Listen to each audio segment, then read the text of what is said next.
તો ફરી એકવાર લગભગ બીજી ત્રીજી વાર આપનું હાર્દિક સ્વાગત કરું છું કોન્સ્ટેબલ લાઈવ બેચ ની અંદર સહી સલામત સાથે તમારું હાર્દિક સ્વાગત કરું છું ફરી એકવાર.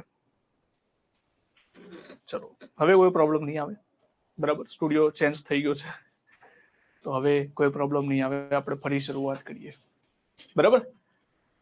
ચલો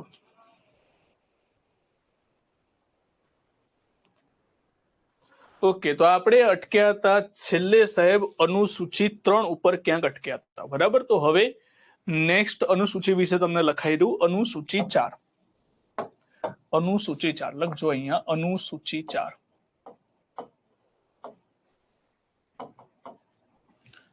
અનુસૂચિ 4 માં શું છે? અનુસૂચિ 4 માં લખેલું છે રાજ્યસભાની બેઠકો. રાજ્યસભાની બેઠકો.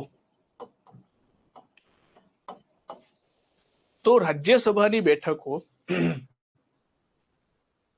ગાંધીનગરથી રાજ્યસભાની જે બેઠકો છે, આ રાજ્યસભાની બેઠકોની અંદર અલગ અલગ રાજ્યોમાં અલગ અલગ બેઠકો છે. આપણે 28 રાજ્યો છે, એમાંથી તમે એક એક્ઝામ્પલ આપો. ઉદાહરણ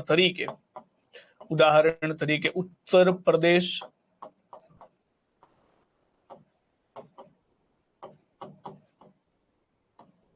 (31) બેઠક રાજ્યસભાની છે. ભૂલથી કદાચ હું 80 બોલી ગયો હોય તો ઉત્તર પ્રદેશની 31 બેઠકો છે. એવી જ રીતે ગુજરાત રાજ્યની કેટલી છે? તો ગુજરાતની 11 બેઠકો છે. કેટલી બેઠકો છે? 11 બેઠકો. તો આવી રીતે દરેક રાજ્યોનું લિસ્ટ આપેલું છે અને દરેક રાજ્યોના લિસ્ટમાં દરેક રાજ્યોની સીટો લખેલી છે. તો અહીંયાથી સાહેબ એ તો ખબર પડી કે ગુજરાત પાસે 11 સીટો છે. ખબર કેવી રીતે પડી? તો અનુસૂચિ 4 માં એના વિશે લખેલું છે. તો બીજા કયા રાજ્યોની 11 સીટો છે? આ પ્રશ્ન યાદ રાખજો. હજુ સુધી પ્રશ્ન નથી પૂછાયો. તો એક ગુજરાત, બીજું રાજ્ય છે મધ્યપ્રદેશ, 2 પ્રદેશ અને ગુજરાત. યાદ રાખજો, મધ્યપ્રદેશ. અને ત્રીજું રાજ્ય છે આંધ્રપ્રદેશ. આ ત્રણેય રાજ્યોની બેઠકો કેટલી છે? તો ત્રણેય રાજ્યની બેઠકો 11 છે. કેટલી છે? 11. હજુ સુધી મેં આવો કોઈ ક્વેશ્ચન નથી પૂછ્યો, જો પૂછાયેલો, પરંતુ હું હોઉં તો આવો પ્રશ્ન પૂછું, બરાબર. ભરભલા ગોથા કહી જાય કેટલા રાજ્યોની 11 બેઠકો છે. તો ગુજરાત, મધ્યપ્રદેશ, આંધ્રપ્રદેશ, આ 3 રાજ્યો એવા છે જેની 11 બેઠકો રાજ્યસભામાં છે. અને એના વિશે ક્યાં લખેલું છે? અનુસૂચિ 4 માં લખેલું છે. તો હવે અહીંયાથી બીજો કોઈને પ્રશ્ન થાય કે સાહેબ શું અનુસૂચિ 4 માં રાજ્યસભાની જ બેઠકો છે? લોકસભાની બેઠકો કેવી રીતે છે? તો જુઓ, લોકસભાની બેઠકો વસ્તી ગણતરી મુજબ નક્કી થતી હોય છે. એટલા માટે એનું વર્ણન તમને આર્ટિકલ 82 માં જોવા મળી જશે. આર્ટિકલ 82 ભણીશું ત્યારે તમને અંદાજો આવી જશે. તો એનું વર્ણન ક્યાંય પણ કોઈ અનુસૂચિમાં કરવામાં નથી આવ્યું. માત્ર ને માત્ર અહીંયા રાજ્યસભાની બેઠકો જોવા મળે છે. ઓકે, ચલો એના પછી આપણે નેક્સ્ટ અનુસૂચિ ઉપર જતા રહીએ. તો અનુસૂચિ કઈ આવશે? અનુસૂચિ આવશે 5.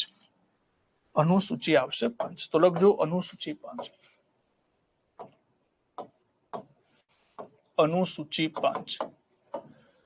અનુસૂચિ 5 માં જોવા મળે છે અનુસૂચિત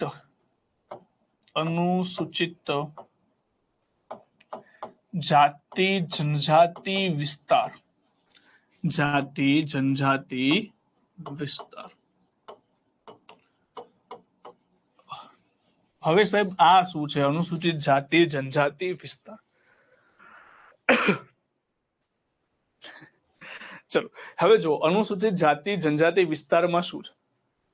તો આ વિસ્તારની અંદર ઘણા બધા ભારત દેશમાં એવા પ્રદેશો આપેલા છે જે જગ્યાએ અનુસૂચિત જાતિ જનજાતિની વસ્તી રહેતી હોય, તો એવા પ્રદેશોને આપણે અલગથી રાખીએ છીએ.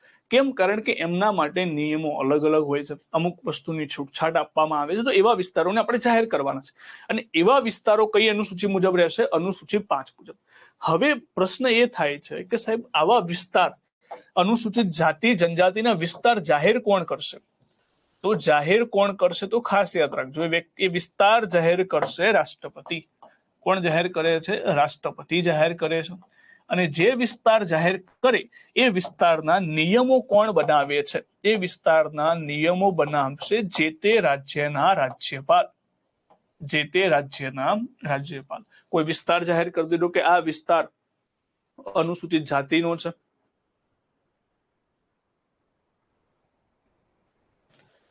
અનુસૂચિ 4 એકવાર ફરી અનુસૂચિ 4 માં શું છે? અનુસૂચિ 4 માં રાજ્યસભાની બેઠકો છે. આપણા જેટલા પણ 28 રાજ્યો છે ને 28 રાજ્યોનું નામ અને એની સામે બેઠકો આપેલી છે. એમાં ગુજરાતની કેટલી બેઠકો છે? 11. અને બીજી 11 બેઠકો 3 અલગ અલગ રાજ્યોમાં જોવા મળે છે. એ રાજ્ય ગુજરાત છે, મધ્યપ્રદેશ અને આંધ્રપ્રદેશ. ક્લિયર? પુષ્પરાજ સિંહ, પુષ્પરાજ છો તમે, બરાબર? મારે ફરી કેવું પડે આવું? મજાક કરું છું. ચલો, અનુસૂચિ 5 માં આવશે અનુસૂચિત જાતિ જનજાતિનો વિસ્તાર. હવે વિસ્તારને જાહેર કોણ કરશે? જાહેર કરશે રાષ્ટ્રપતિ. નિયમો નિયમો કોણ બનાવશે? તો નિયમો બનાવશે રાજ્યપાલ. નિયમો બનાવશે રાજ્યપાલ. હવે સાહેબ શું ભારતમાં એવા વિસ્તાર આવેલા છે? બિલકુલ આવેલા છે. ભારતમાં એવા 10 રાજ્યો છે જે અનુસૂચિત વિસ્તાર જનજાતિ વિસ્તારમાં કાઉન્ટ થાય છે. કેટલા રાજ્યો છે એવા? તો એવા રાજ્યો છે 10 રાજ્યો. ટોટલ કેટલા રાજ્યો છે? 10 રાજ્યો. હવે કયા કયા છે? તો એક સિમ્પલ ટ્રીક તમને આપી દઉં, ધ્યાનથી સમજો અહીંયાથી. ઓકે, જો આ છે આપણું ગુજરાત છે ને, ગુજરાત. હવે સાહેબ ગુજરાતની ઉપર શું આવે? ઘણી બધી વાર મારે એવું થાય છે, છોકરાઓ છે ને આમ ભાવુક થઈ જાય. હું પૂછું ગુજરાતની ઉપર શું આવે? તો કે બનાસકાંઠા. બનાસકાંઠા ભાઈ ગુજરાતનો જ ભાગ છે. અને એટલે ઘણી વાર એવું થઈ જાય કે ભૂલી જાય બધું, પણ થાય એવું. ચલો, ગુજરાતની ઉપર શું આવે? રાજસ્થાન આવે કે નહીં? રાજસ્થાન. તો રાજસ્થાનની સાઈડ પર અહીંયા કયું રાજ્ય આવે? અહીંયા આવશે તમારું મધ્યપ્રદેશ. અને નીચે કયું આવે? નીચે આવશે મહારાષ્ટ્ર. 4 રાજ્યો થઈ ગયા. 4 રાજ્યો. ઉપર આવશે રાજસ્થાન. આરજે રાજકોટ નથી, રાજસ્થાન છે. મધ્યપ્રદેશ અને મહારાષ્ટ્ર. એ સિમ્પલ લખું છું. હવે સાહેબ મહારાષ્ટ્રની બાજુમાં મધ્યપ્રદેશની બાજુમાં શું આવે? તો મધ્યપ્રદેશની બાજુમાં આવે છત્તીસગઢ. શું આવે? છત્તીસગઢ. હવે છત્તીસગઢને 2 બોર્ડર અડે છે. એક બોર્ડર જાય છે ઝારખંડ બાજુ, એક બોર્ડર અડે છે ઝારખંડને, અને બીજી બોર્ડર અડે છે ઓડિશા. તો છત્તીસગઢની 2 બોર્ડર અડશે, એક અડશે ઝારખંડ અને બીજું અડશે ઓડિશા. ઓડિશાથી તમે એક્ઝેક્ટલી નીચે આવો એટલે એક રાજ્ય આવશે કયું? આંધ્રપ્રદેશ. કયું રાજ્ય આવશે? આંધ્રપ્રદેશ. અને આંધ્રપ્રદેશમાંથી એક રાજ્ય અલગ થયું જેનું નામ છે તેલંગાણા.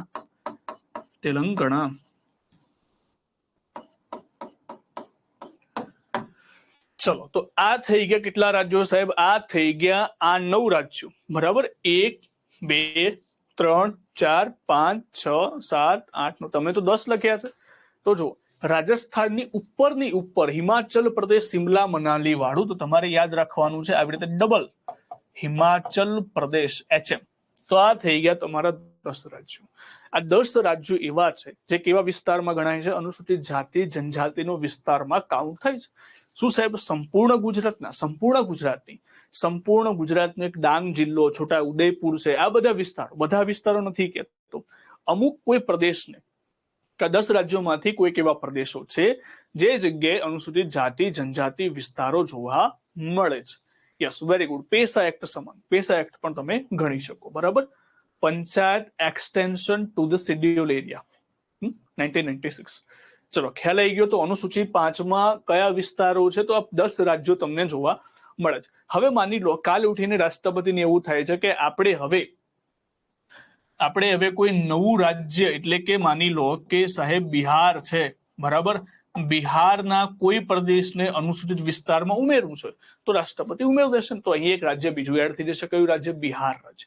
એટલે ટૂંકમાં અનુસૂચિ 5 અને ગતિશીલ છે. ગતિશીલનો મતલબ થાય કોઈ રાજ્યને એડ કરવું છે, નથી એડ કરવું, એ બધું અનુસૂચિ 5 માં આવશે. એટલા માટે કહું છું કારણ કે અનુસૂચિ 6 માં પણ અનુસૂચિત જાતિ જનજાતિના વિસ્તારો આવે છે, પણ એ સ્પેસિફાઈ 4 રાજ્યોની જ વાત કરે છે. એના સિવાય બીજું કોઈ રાજ્ય એમાં એડ નહીં થાય. આમાં તમારે નવા રાજ્યોને એડ કરવા હોય તો તમે કરી શકો છો. ખ્યાલ આવ્યો? એના પછી નેક્સ્ટ અનુસૂચિ લખવાની છે અનુસૂચિ 6. એના પછી નેક્સ્ટ અનુસૂચિ કઈ આવશે? અનુસૂચિ 6. જો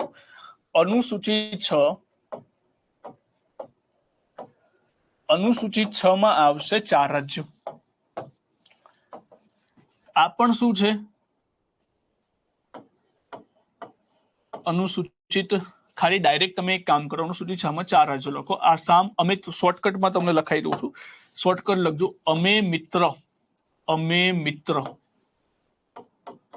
અમે મિત્ર. આ પણ એક મારી જ બનાવેલી ટ્રીક છે. આસામ ઉપરથી તમારે યાદ રાખવાનું આસામ, મે ઉપરથી તમારે યાદ રાખવાનું મેઘાલય, મી ઉપરથી તમારે યાદ રાખવાનું મિઝોરમ, રમ ભૂલાય ગમ એમ યાદ રાખવા માટે છે. આ ત્ર ઉપરથી ત્રિપુરા. તો જો આ 4 રાજ્યો એવા છે, આ 4 રાજ્યો એવા છે જેનું વર્ણન શેમાં કરેલું છે? અનુસૂચિ 6 માં કરેલું છે. તો સાહેબ અનુસૂચિ 5 અને અનુસૂચિ 6 માં ફેર શું છે? તો અનુસૂચિ 5 મેં તમને કીધું કે કોઈ નવું રાજ્ય ઉમેરવું હોય, બિહાર, હને બિહાર ઉમેરવું છે તો કઈ અનુસૂચિમાં એડ કરીશું? તો અનુસૂચિ 5 માં. એની અંદર રાજ્યોના ક્રમ તમારે વધારે છે, પણ અનુસૂચિ 6 માં સ્થાયી છે. આ 4 રાજ્યો વિશે અલગથી જોગવાઈ કરવામાં આવેલી છે. એ 4 રાજ્યો કયા છે? તો આસામ, મેઘાલય, મિઝોરમ અને ત્રિપુરા. 4 રાજ્ય માટે એ લખી શકો તમે માત્ર 4 રાજ્યની જોગવાઈ, 4 રાજ્યની જ જોગવાઈ, એટલે તમને ખબર પડી જાય કે બંને વચ્ચે ફરક શું છે. ચલો ક્લિયર. તો અનુસૂચિ 6 માં શું આવશે? 4 રાજ્યો અમે મિત્ર, આસામ, મેઘાલય, મિઝોરમ અને ત્રિપુરા. એના પછી શું આવે છે સાહેબ? એના પછી આવે છે અનુસૂચિ 7. અનુસૂચિ 7. અનુસૂચિ 7 માં આવશે યાદી. શેની યાદી? તો અહીંયા તમને જોવા મળે છે યાદી. હવે સાહેબ આ યાદી શું છે? તો યાદી 3 પ્રકારની આવે. કઈ કઈ યાદી આવે? તો એ આપણે સમજીએ. એક આવે કેન્દ્ર યાદી. એક કઈ યાદી આવે? કેન્દ્ર યાદી. બીજી આવે રાજ્ય યાદી અને ત્રીજી આવે સંવર્તી યાદી અથવા તો સંયુક્ત યાદી. અહીંયાથી હું ક્વેશ્ચન પૂછીશ તમને. ચલો આનો આન્સર મને આપશે, નામ દેખાય છે મને, અનિરુદ્ધસિંહ પરમાર. ચલો મને આન્સર આપો કે સાહેબ આ સંવર્તી યાદીનો જે વિષય છે કયા દેશમાંથી લેવામાં આવેલો છે? અનુસૂચિ સંવર્તી યાદીનો વિષય કયા દેશમાંથી લેવામાં આવેલો છે? એના સિવાય પણ મને આન્સર આપી શકે, પણ મેં જેનો આન્સર માંગ્યો છે એ વ્યક્તિ મને ખાસ આન્સર આપે. તો હું પૂછતો રહીશ વચ્ચે વચ્ચે. તો ઓલ્ડ એટલે કે જૂના મૂળ બંધારણમાં અને અત્યારે હાલમાં કેટલા વિષયો છે? Very good. ઓસ્ટ્રેલિયા. હવે ખબર પડી. આ અનુસૂચિ 6 અનુસૂચિ 7 માં ક્યાંક તમને જોવા મળે છે. અનુસૂચિ 6 માં કઈ નથી. અનુસૂચિ 6 માં પણ અનુસૂચિત જાતિ જનજાતિના વિસ્તારો છે. આ 4 રાજ્યો માટે અલગ અલગ જોગવાઈ કરેલી છે. એ પેસા એક્ટ ની અંદર આવશે દરેક વસ્તુ. Very good. ચલો ઓસ્ટ્રેલિયા ડન. તો જો મૂળ બંધારણ, અહીંયા મૂળ લખ્યું એટલે મૂળ બંધારણ અને હાલ. મૂળ બંધારણની અંદર અહીંયા હતા ટોટલ 97 વિષયો.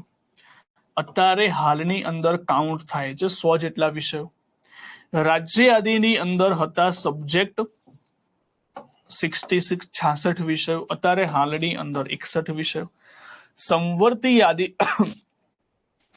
સંવર્તી યાદીમાં જોવા મળતા હતા શરૂઆતમાં 47 વિષયો અને અત્યારે હાલની અંદર 52 વિષયો. હવે સાહેબ સમજો. Yes very good. આ સંબંધ બરાબર. હવે સાહેબ આ વિષયો શું છે? એમને કોઈ આઈડિયા ના આવ્યો. અનુસૂચિ આ યાદી શું છે? કેન્દ્ર યાદી, રાજ્ય યાદી, સંવર્તી યાદી. જો અહીંયા આ જે નંબર લખ્યા છે ને મેં 100 નંબર, અત્યારે તમે આ નંબર યાદ રાખજો. આ 100 નંબર, 61 નંબર, અહીંયા 52 નંબર છે. આ 100 નંબર શું બતાવે છે? 100 નંબર સૌથી પહેલા પોલીસનો નંબર, એ વસ્તુ અલગ છે. 100 નંબરની અંદર બતાવે છે 100 વિષયો. 100 વિષયોનો મતલબ શું થાય? 100 વિષયો, જેમ કે એક વિષય હું લઈને માનું કે રેલવે, ટપાલ, વીમા, આવા બધા વિષયો. તો આવા જે વિષયો છે, આ વસ્તી ગણતરી, તો જો આવા ટોટલ થઈને કેટલા વિષયો છે આપણી પાસે? 100 વિષયો. હવે આની અંદર આ જે 100 વિષયો છે એના માટે કાયદો કોણ બનાવશે એ નક્કી કરવામાં આવેલું છે. સાહેબ આવું કેમ નક્કી કરવામાં આવ્યું? જો ભારત દેશનું બંધારણ દરેકને પોતાના કાર્યો વેચી દીધા છે કે રાજ્યને આ કાર્ય કરવાનું છે, કેન્દ્ર આ કાર્ય કરશે, ભારત દેશ આ કાર્ય કરશે, ગુજરાત રાજ્ય આ કાર્ય કરશે. તો એ કાર્યોનું વર્ણન અહીંયા આપેલું છે. જો તો રેલવે છે, ટપાલ છે, વીમો છે, વસ્તી ગણતરી, આ કાર્ય કોનું છે? તો આ કાર્ય જોવામાં આવશે કેન્દ્ર યાદીના વિષયનું છે. હવે જો કેન્દ્ર યાદીના વિષયનું કાર્ય હોય તો એનું કાર્ય કોને કરવાનું રહેશે? એનું કાર્ય કેન્દ્ર સરકાર એટલે કે ભારત દેશને કરવાનું રહેશે. હવે ખબર પડી ગઈ. તો અહીંયા રાજ્ય યાદી છે એનો મતલબ શું થઈ ગયું? તો એનું કાર્ય કોને કરવાનું રહેશે? એના માટે કાયદો કોણ બનાવશે? તો એના માટે કાયદો બનાવશે રાજ્ય સરકાર. ચલો આ બંને ખબર પડી ગઈ. પરંતુ આ સંવર્તી વિષય એટલે કે એવા વિષય જેના ઉપર કેન્દ્ર સરકાર અને રાજ્ય સરકાર બંને કાયદો બનાવે છે. તો આપણે જે ઓસ્ટ્રેલિયામાંથી સંવર્તી યાદી લીધેલી છે એનો મતલબ શું થઈ ગયું? એનો મતલબ એવો થઈ ગયો કે એવા વિષયો જેના ઉપર કેન્દ્ર અને રાજ્ય બંને કાયદો બનાવી શકે એને આપણે કહી દઈશું સંવર્તી યાદી. ખ્યાલ આવી ગયો? તો સાહેબ આ તો અમને સમજાયું. હવે રાજ્ય યાદીમાં કયા કયા વિષયો આવશે? તો જો તમારે ફિલ્ડના ખાસ તમારે વિષય જોવાના છે. તમારા ફિલ્ડ એટલે પોલીસ સાથે જોડાયેલા જે વિષયો છે એ ખાસ કરવા પડશે. એ વિષયો જેમ કે જેલ. તમને પ્રશ્ન પૂછાય કે સાહેબ જેલ કઈ યાદીનો વિષય છે? તો જેલ રાજ્ય યાદીનો વિષય છે.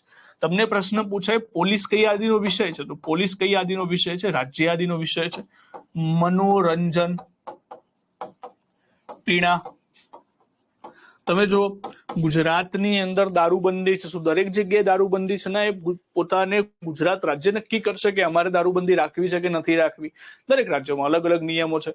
મનોરંજન એટલે મનોરંજનના જેટલા પણ સાધનો હોય, થિયેટર, આ તે બધી વસ્તુ, મોલ બોલ, એ બધી વસ્તુ સંબંધિત શેમાં આવશે? રાજ્યમાં. ખેતી તમે ગણી લો, ખેતી છે, પાણી છે, જમીન છે, આ બધું વસ્તુ, ખેતી, પાણી, આ બધું રાજ્ય યાદીના વિષયોમાં કાઉન્ટ કરવામાં આવશે. એટલે આમના વિશે કાયદો બનાવવાની વસ્તુ કોની પાસે હશે? રાજ્ય સરકારો પાસે.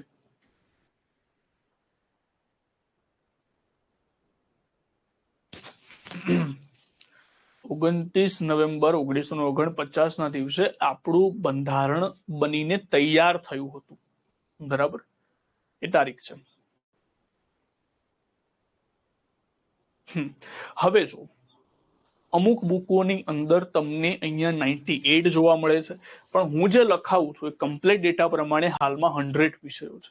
એ મેં દરેક વેબસાઇટ ઉપર અલગ અલગ જોયેલા છે, પરંતુ 100 વિષયો જે ઓથેન્ટિક વસ્તુઓ છે, જે ઓથેન્ટિક વેબસાઇટો છે, એની ઉપર ટોટલ 100 વિષયો છે. એટલે હું માનું છું કે એમાં થોડું ઘણું ગડબડ રહેશે, પરંતુ હું અહીંયા જે લખાવું છું એના ઉપર થોડો ટ્રસ્ટ કરજો. અહીંયા 100 રાખજો. બરાબર, એટલે 100 જ આપણે લખવાનું છે. ઓકે, હવે આપણે આવીએ સાહેબ સંવર્તી યાદી ઉપર. સંવર્તી યાદીમાં યાદ રાખજો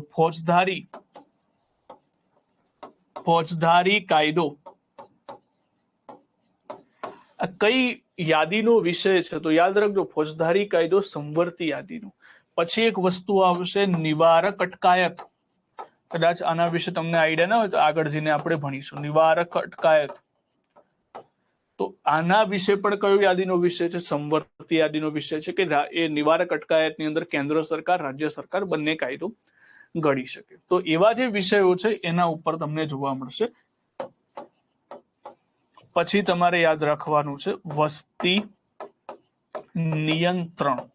મેં તમને એવી જ વસ્તુ લખાઈ છે જે તમને કન્ફ્યુઝ કરી શકે અને બધા પૂછાયેલા પ્રશ્નો છે. પછી તમને શ્રમિક એટલે જે મજૂર લોકો છે એ લોકોની વાત છે.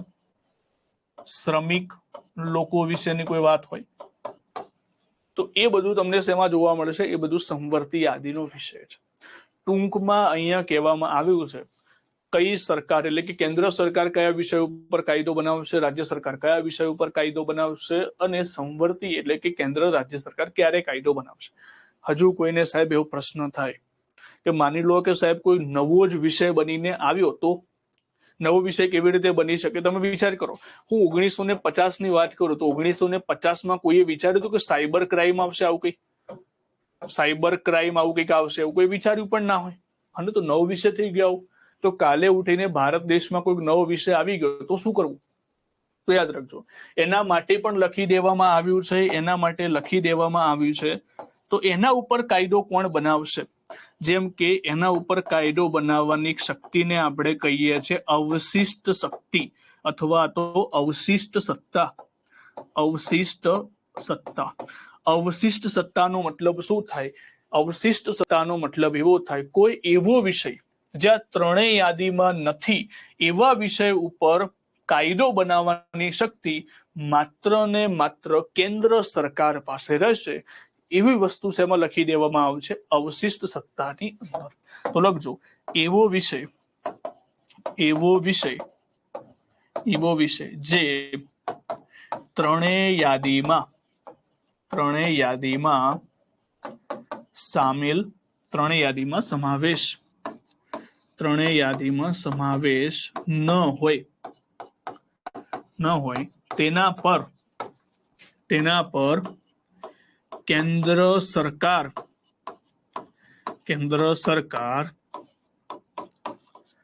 કાયદો કેના ઉપર કેન્દ્ર સરકાર કાયદો બનાવી શકે છે તેના ઉપર કોણ કાયદો બનાવી શકે છે કેન્દ્ર સરકાર કાયદો બનાવી શકે છે તો આવા વિષયને આપણે શું કહીશું અવશિષ્ટ સત્તા કહીશું આવો પાવર રાજ્ય સરકારને નથી આપવામાં આવ્યો આવો પાવર કોની પાસે છે તો આવો પાવર છે માત્ર ને માત્ર કેન્દ્ર સરકાર પાસે ચલો ક્લિયર બંધારણના આપણે આગળ આર્ટિકલ 248 માં પણ આ વસ્તુ જોઈશું તો તમને પ્રશ્ન પૂછાય કે સાહેબ અવશિષ્ટ સત્તા કોને કહેવાય અથવા તો પ્રશ્ન પૂછે કે અવશિષ્ટ સત્તાની શક્તિ કોની પાસે હોય અને પહેલું ઓપ્શન આપી દે રાષ્ટ્રપતિ ઘણા બધા લખશે કે ના સત્તાની વાત આવી પાવર તો રાષ્ટ્રપતિ પાસે હોય પણ રાષ્ટ્રપતિ નહીં અહીંયા કેન્દ્ર સરકાર લખે અથવા તો કેન્દ્ર સરકાર વતી શું લખી શકે ઓપ્શનમાં તમને સંસદ પણ આપી શકે સંસદ પણ આપી શકે તો તમને પ્રશ્ન આવો સિમ્પલ પૂછાય કે અવશિષ્ટ સત્તા કોની પાસે જોવા મળે છે તો આન્સર આવશે સંસદ અથવા તો કેન્દ્ર સરકાર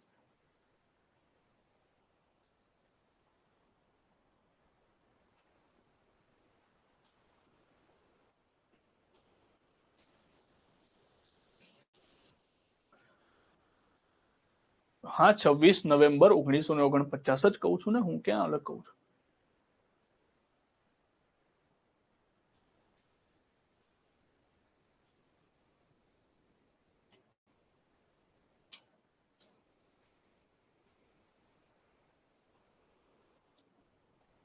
29 નવેમ્બર નહીં 26 નવેમ્બર 29 નવેમ્બર નહીં 26 નવેમ્બર 29 નવેમ્બર બોલ્યો હું કદાચ ભૂલ થઈ ગઈ છે 26 નવેમ્બર યાદ રાખવાનું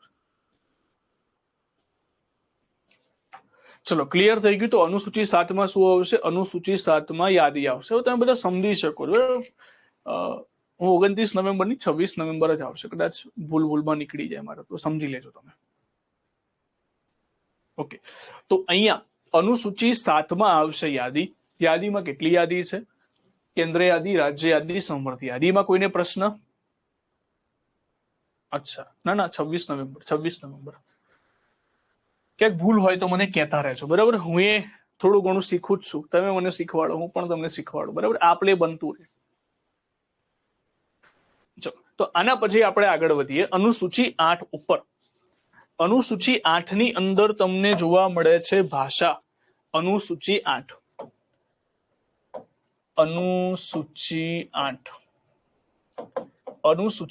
માં શું જોવા મળે છે સાહેબ અનુસૂચિ 8 માં છે આપણી ભાષામાં માન્ય ભાષા બંધારણની ભાષાની વાત કરવામાં આવી છે રાજ્યવાડી સમજાવશું લખ્યું તો પાણી અહીંયા શું લખેલું છે મેં પીણા અને પાણી બંને બરાબર પીણા એટલે તમે સમજો કોલ્ડ ડ્રિંક્સ ને એવું બધું તમે ઘણો અલગ અલગ આલ્કોહોલ ને એવું બધું એને બધા પીણા કહેવાય પાણી બંને લખેલું છે તો અહીંયા અનુસૂચિ 8 માં તમને જોવા મળે છે ભાષા હવે જયારે આપણું બંધારણ બનીને તૈયાર થયું ત્યારે મૂળ બંધારણમાં કેટલી ભાષાઓ હતી મૂળ બંધારણમાં હતી 15 ભાષાઓ કેટલી ભાષાઓ હતી 15 ભાષા શું બધી ભાષા યાદ રાખવાની છે ના કઈ નથી આવતી એ તમારે યાદ રાખવાનું છે કઈ નથી આવતી તો જો અંગ્રેજી નથી આવતી બરાબર ભોજપુરી નથી આવતી રાજસ્થાની નથી આવતી આવી બધી ભાષાઓ નથી આવતી એ પણ લખાઈ દઉં છું કે 22 ભાષાઓ આપણી હાલમાં મૂળ બંધારણ બન્યું ત્યારે 15 ભાષા હતી પછી સાહેબ આગળ જતા એવું લાગ્યું કે 16મી ભાષા આપણે ઉમેરવી છે, 16મી ભાષા ઉમેરી સિંધી ભાષા. કઈ ભાષા ઉમેરી? સિંધી. હવે સિંધી ભાષા ઉમેરવા માટે એક સુધારો થયો. એ સુધારાનો ક્રમ હતો 21મો સુધારો. 21મો સુધારો 1967. યાદ કેવી રીતે રહે કે 21મો સુધારો? ના, 15 ભાષાઓ હતી. 21મો સુધારો, એના પછી 3 ભાષાઓ બનશે, 17, 18, 19. સોરી, 14 ભાષાઓ આવશે. ઓકે, બરાબર. 14 ભાષા, 15 ની સોરી 15 ની 14 ભાષા. Very good. 14 ભાષાઓ હતી. 15મી ભાષા બનશે સિંધી. અહીંયાથી 15 મગજમાં ફરતો હતો એટલે 15મી ભાષા આવશે સિંધી. 15મી ભાષા બનશે સિંધી. થોડી ઘણી એરર છે, જોઈ લેજો. 15મી ભાષા બનશે સિંધી. 16, 17, 18, 19, 20, 21 અને 22. 21 અને 22. જો 16મી ભાષા કઈ આવશે? 16, 17 ને 18 માં તમારે એક સિમ્પલ સૂત્ર યાદ રાખી લેવાનું. સિમ્પલ સૂત્ર છે કોમન. આવી રીતે યાદ રાખી લેવાનું. શું યાદ રાખવાનું? કોમન. કો ઉપરથી બનશે કોંકણી. આ કો ઉપરથી કઈ બનશે? કોંકણી. મ ઉપરથી બનશે મણિપુરી. મ ઉપરથી બનશે મણિપુરી અને ન ઉપરથી બનશે નેપાલી. ન ઉપરથી શું બનશે? નેપાલી. બાકીની જે 4 ભાષાઓ છે એમાં તમારે યાદ રાખવાનું છે બીજો ક્રમ. જો આપણને મચ્છર કરડે ને તો આપણે ઓડોમસ ક્રીમ વાપરતા હોય, બરાબર. પરંતુ અહીંયા ભાષા માટે એક બીજી એવી જ ક્રીમ આવે છે જે ડુપ્લિકેટ છે, જેનું નામ છે બોડોમસ. બોડોમસ. અને તમે બધા ઘણી બધી વાર આવું સાંભળ્યું હશે. બધા શૂઝ લાવે તો એડિડાસ ની જગ્યાએ અબીબાસ થઈ જાય અને બિસ્લરી ની જગ્યાએ ખાલી આઈ ને એલ ચેન્જ કરી નાખે. તો એવી રીતે આપણે ડુપ્લિકેટ છે આ બોડોમસ, બરાબર. હવે જો બો ઉપરથી તમારે યાદ રાખવાની બોડો. આવી ભાષા છે, ઘણા બધા ગામડામાં અમુક લોકો બોલાવતા હશે કે બોડા ભાઈ ના તે, પણ ભાષા યાદ રાખજો બોડો. અહીંયા છે ડોગરી. મ ઉપરથી મૈથાલી અને સંથાલી. સૌ ઉપરથી સંથાલી.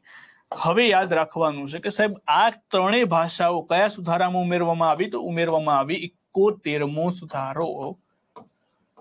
71મો સુધારો 1992, 1992.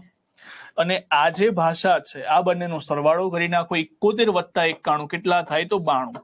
તો આ ઉમેરવામાં આવી 92મો સુધારો. 92 સુધારો 1972. Sorry, yes, 2002. તો અહીંયા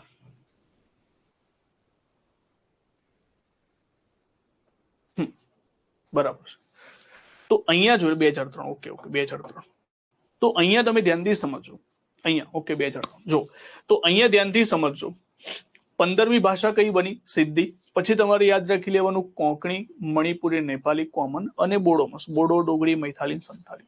હવે મેજરથી પ્રશ્નો શું પૂછે છે? અહીંયાથી પ્રશ્ન એવી રીતે પૂછે છે કે કઈ ભાષાઓ નથી. તો યાદ રાખજો અંગ્રેજી નથી રાખી આપણે. ઘણા બધાને લાગે કે અંગ્રેજી કેમ નથી રાખી? કારણ કે આગળ જતા આપણે એક નાગરિકતાનો પોઈન્ટ ભણીશું અને નાગરિકતાના પોઈન્ટમાં શું આવશે? નાગરિકતાના પોઈન્ટમાં આપણને જોવા મળશે કે જો ભારતના નાગરિક બનવું હોય ને તમારે, કોઈ પણ વિદેશીની વાત છે, તો એને 8મી અનુસૂચિ મુજબ જે 22 ભાષાઓમાંથી એક ભાષા આવડવી જોઈએ. હવે અંગ્રેજને તો અંગ્રેજી આવડવાની છે, આપણા કરતા પણ ઘણી સારી આવડવાની જ છે. એટલા માટે આપણે અહીંયા અંગ્રેજી નથી રાખી. એ પણ એક કારણ છે. બીજું કઈ ભાષા નથી? ભોજપુરી નથી, રાજસ્થાની નથી, ગુજરાતી છે, યાદ રાખજો. ગુજરાતી છે, કન્નડ છે, મલયાલમ છે, તેલુગુ છે, તમિલ છે, ઉર્દુ છે, કશ્મીરી છે. આ બધી જ ભાષાઓ છે, પરંતુ આ 3 ભાષાઓ નથી. આ પરીક્ષામાં પૂછાયું છે એટલા માટે હું લખાવું છું. આ નથી. હવે આમાં શું થાય? વધારે બુદ્ધિ દોડાવવા જઈએ ને ત્યારે પેપરમાં ખોટું પડે. કેમનું પડે? માની લો કે ઓપ્શન આપી દે નીચેનામાંથી કઈ 8મી અનુસૂચિ મુજબની ભાષા નથી. પહેલો ઓપ્શન આપી દે રાજસ્થાની, બીજો ઓપ્શન આપી દે નેપાળી. ઘણા બધા બુદ્ધિ દોડાવે આમાં. કે સાહેબ જો ગુજરાત ભારતની અંદર આવશે રાજસ્થાન, બરાબર, તો રાજસ્થાની હશે, પણ નેપાળ તો અલગ દેશ છે. નેપાળ તો અલગ દેશ, તો નેપાળની ભાષા કેવી રીતે આવી શકે? પણ યાદ રાખજો નેપાળી છે. અહીંયા જ આપણે જોઈ લીધું નેપાળી ભાષા છે, મરાઠી નથી.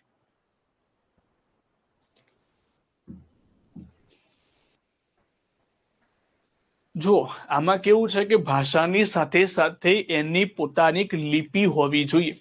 સમજો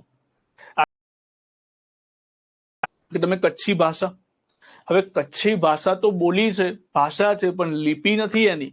ભાષાની સાથે સાથે એની લિપિ એટલે લખાણ લખી શકાય એવી તો હોવી જોઈએ ને, એટલા માટે છે. રાજસ્થાની એક ટાઈપની હિન્દી જ છે. હવે કાલ ઉડીને એમ કહેશો કે મારવાડીને આપણે અનુસૂચિ આમાં 8માં ઉમેરીએ તો કેવી રીતે ઉમેરી શકે? હિન્દીનું જ અલગ અલગ વર્ઝન છે. હવે તમે એમ કહો કે સાહેબ કાઠિયાવાડીને ઉમેરો તો કેવી રીતે બની શકે? કાઠિયાવાડી ગુજરાતીનો જ ભાગ છે. હવે ગુજરાતીની અંદરથી અલગ અલગ લોકો બોલતા હોય તો પછી એને કાઠિયાવાડી થઈ ગયું, પણ એની કોઈ લિપિ નથી, એને અલગથી કોઈ લખવામાં નથી આવતું, ગુજરાતીની જેમ જ લખાય છે. એટલા માટે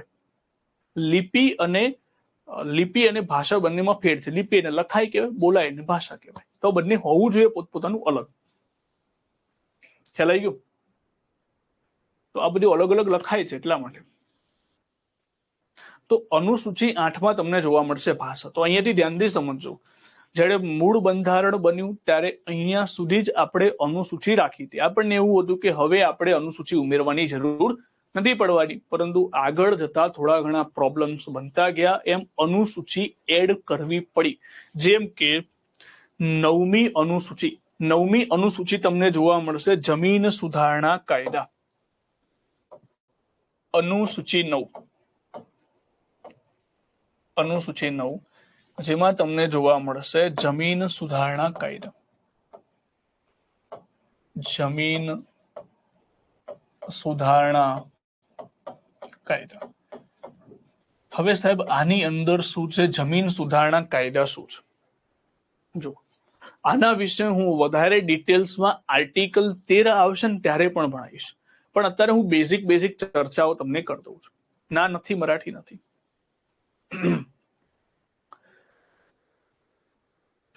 બેઝિક ચર્ચાઓ હું તમને કરી દઉં છું. બેઝિક ચર્ચાઓમાં શું આવશે? જેમ કે શરૂઆતમાં આપણી પાસે એક અધિકાર હતો. શરૂઆતમાં આપણી પાસે એક અધિકાર હતો. એ અધિકાર હતો મિલકતનો અધિકાર. મિલકતનો અધિકાર. હવે ધ્યાનથી સમજો. ના, અનુસૂચિ 9 રદ નથી થઈ, બંધારણનો ભાગ 9 રદ થયો છે. અનુસૂચિ 9 તો છે.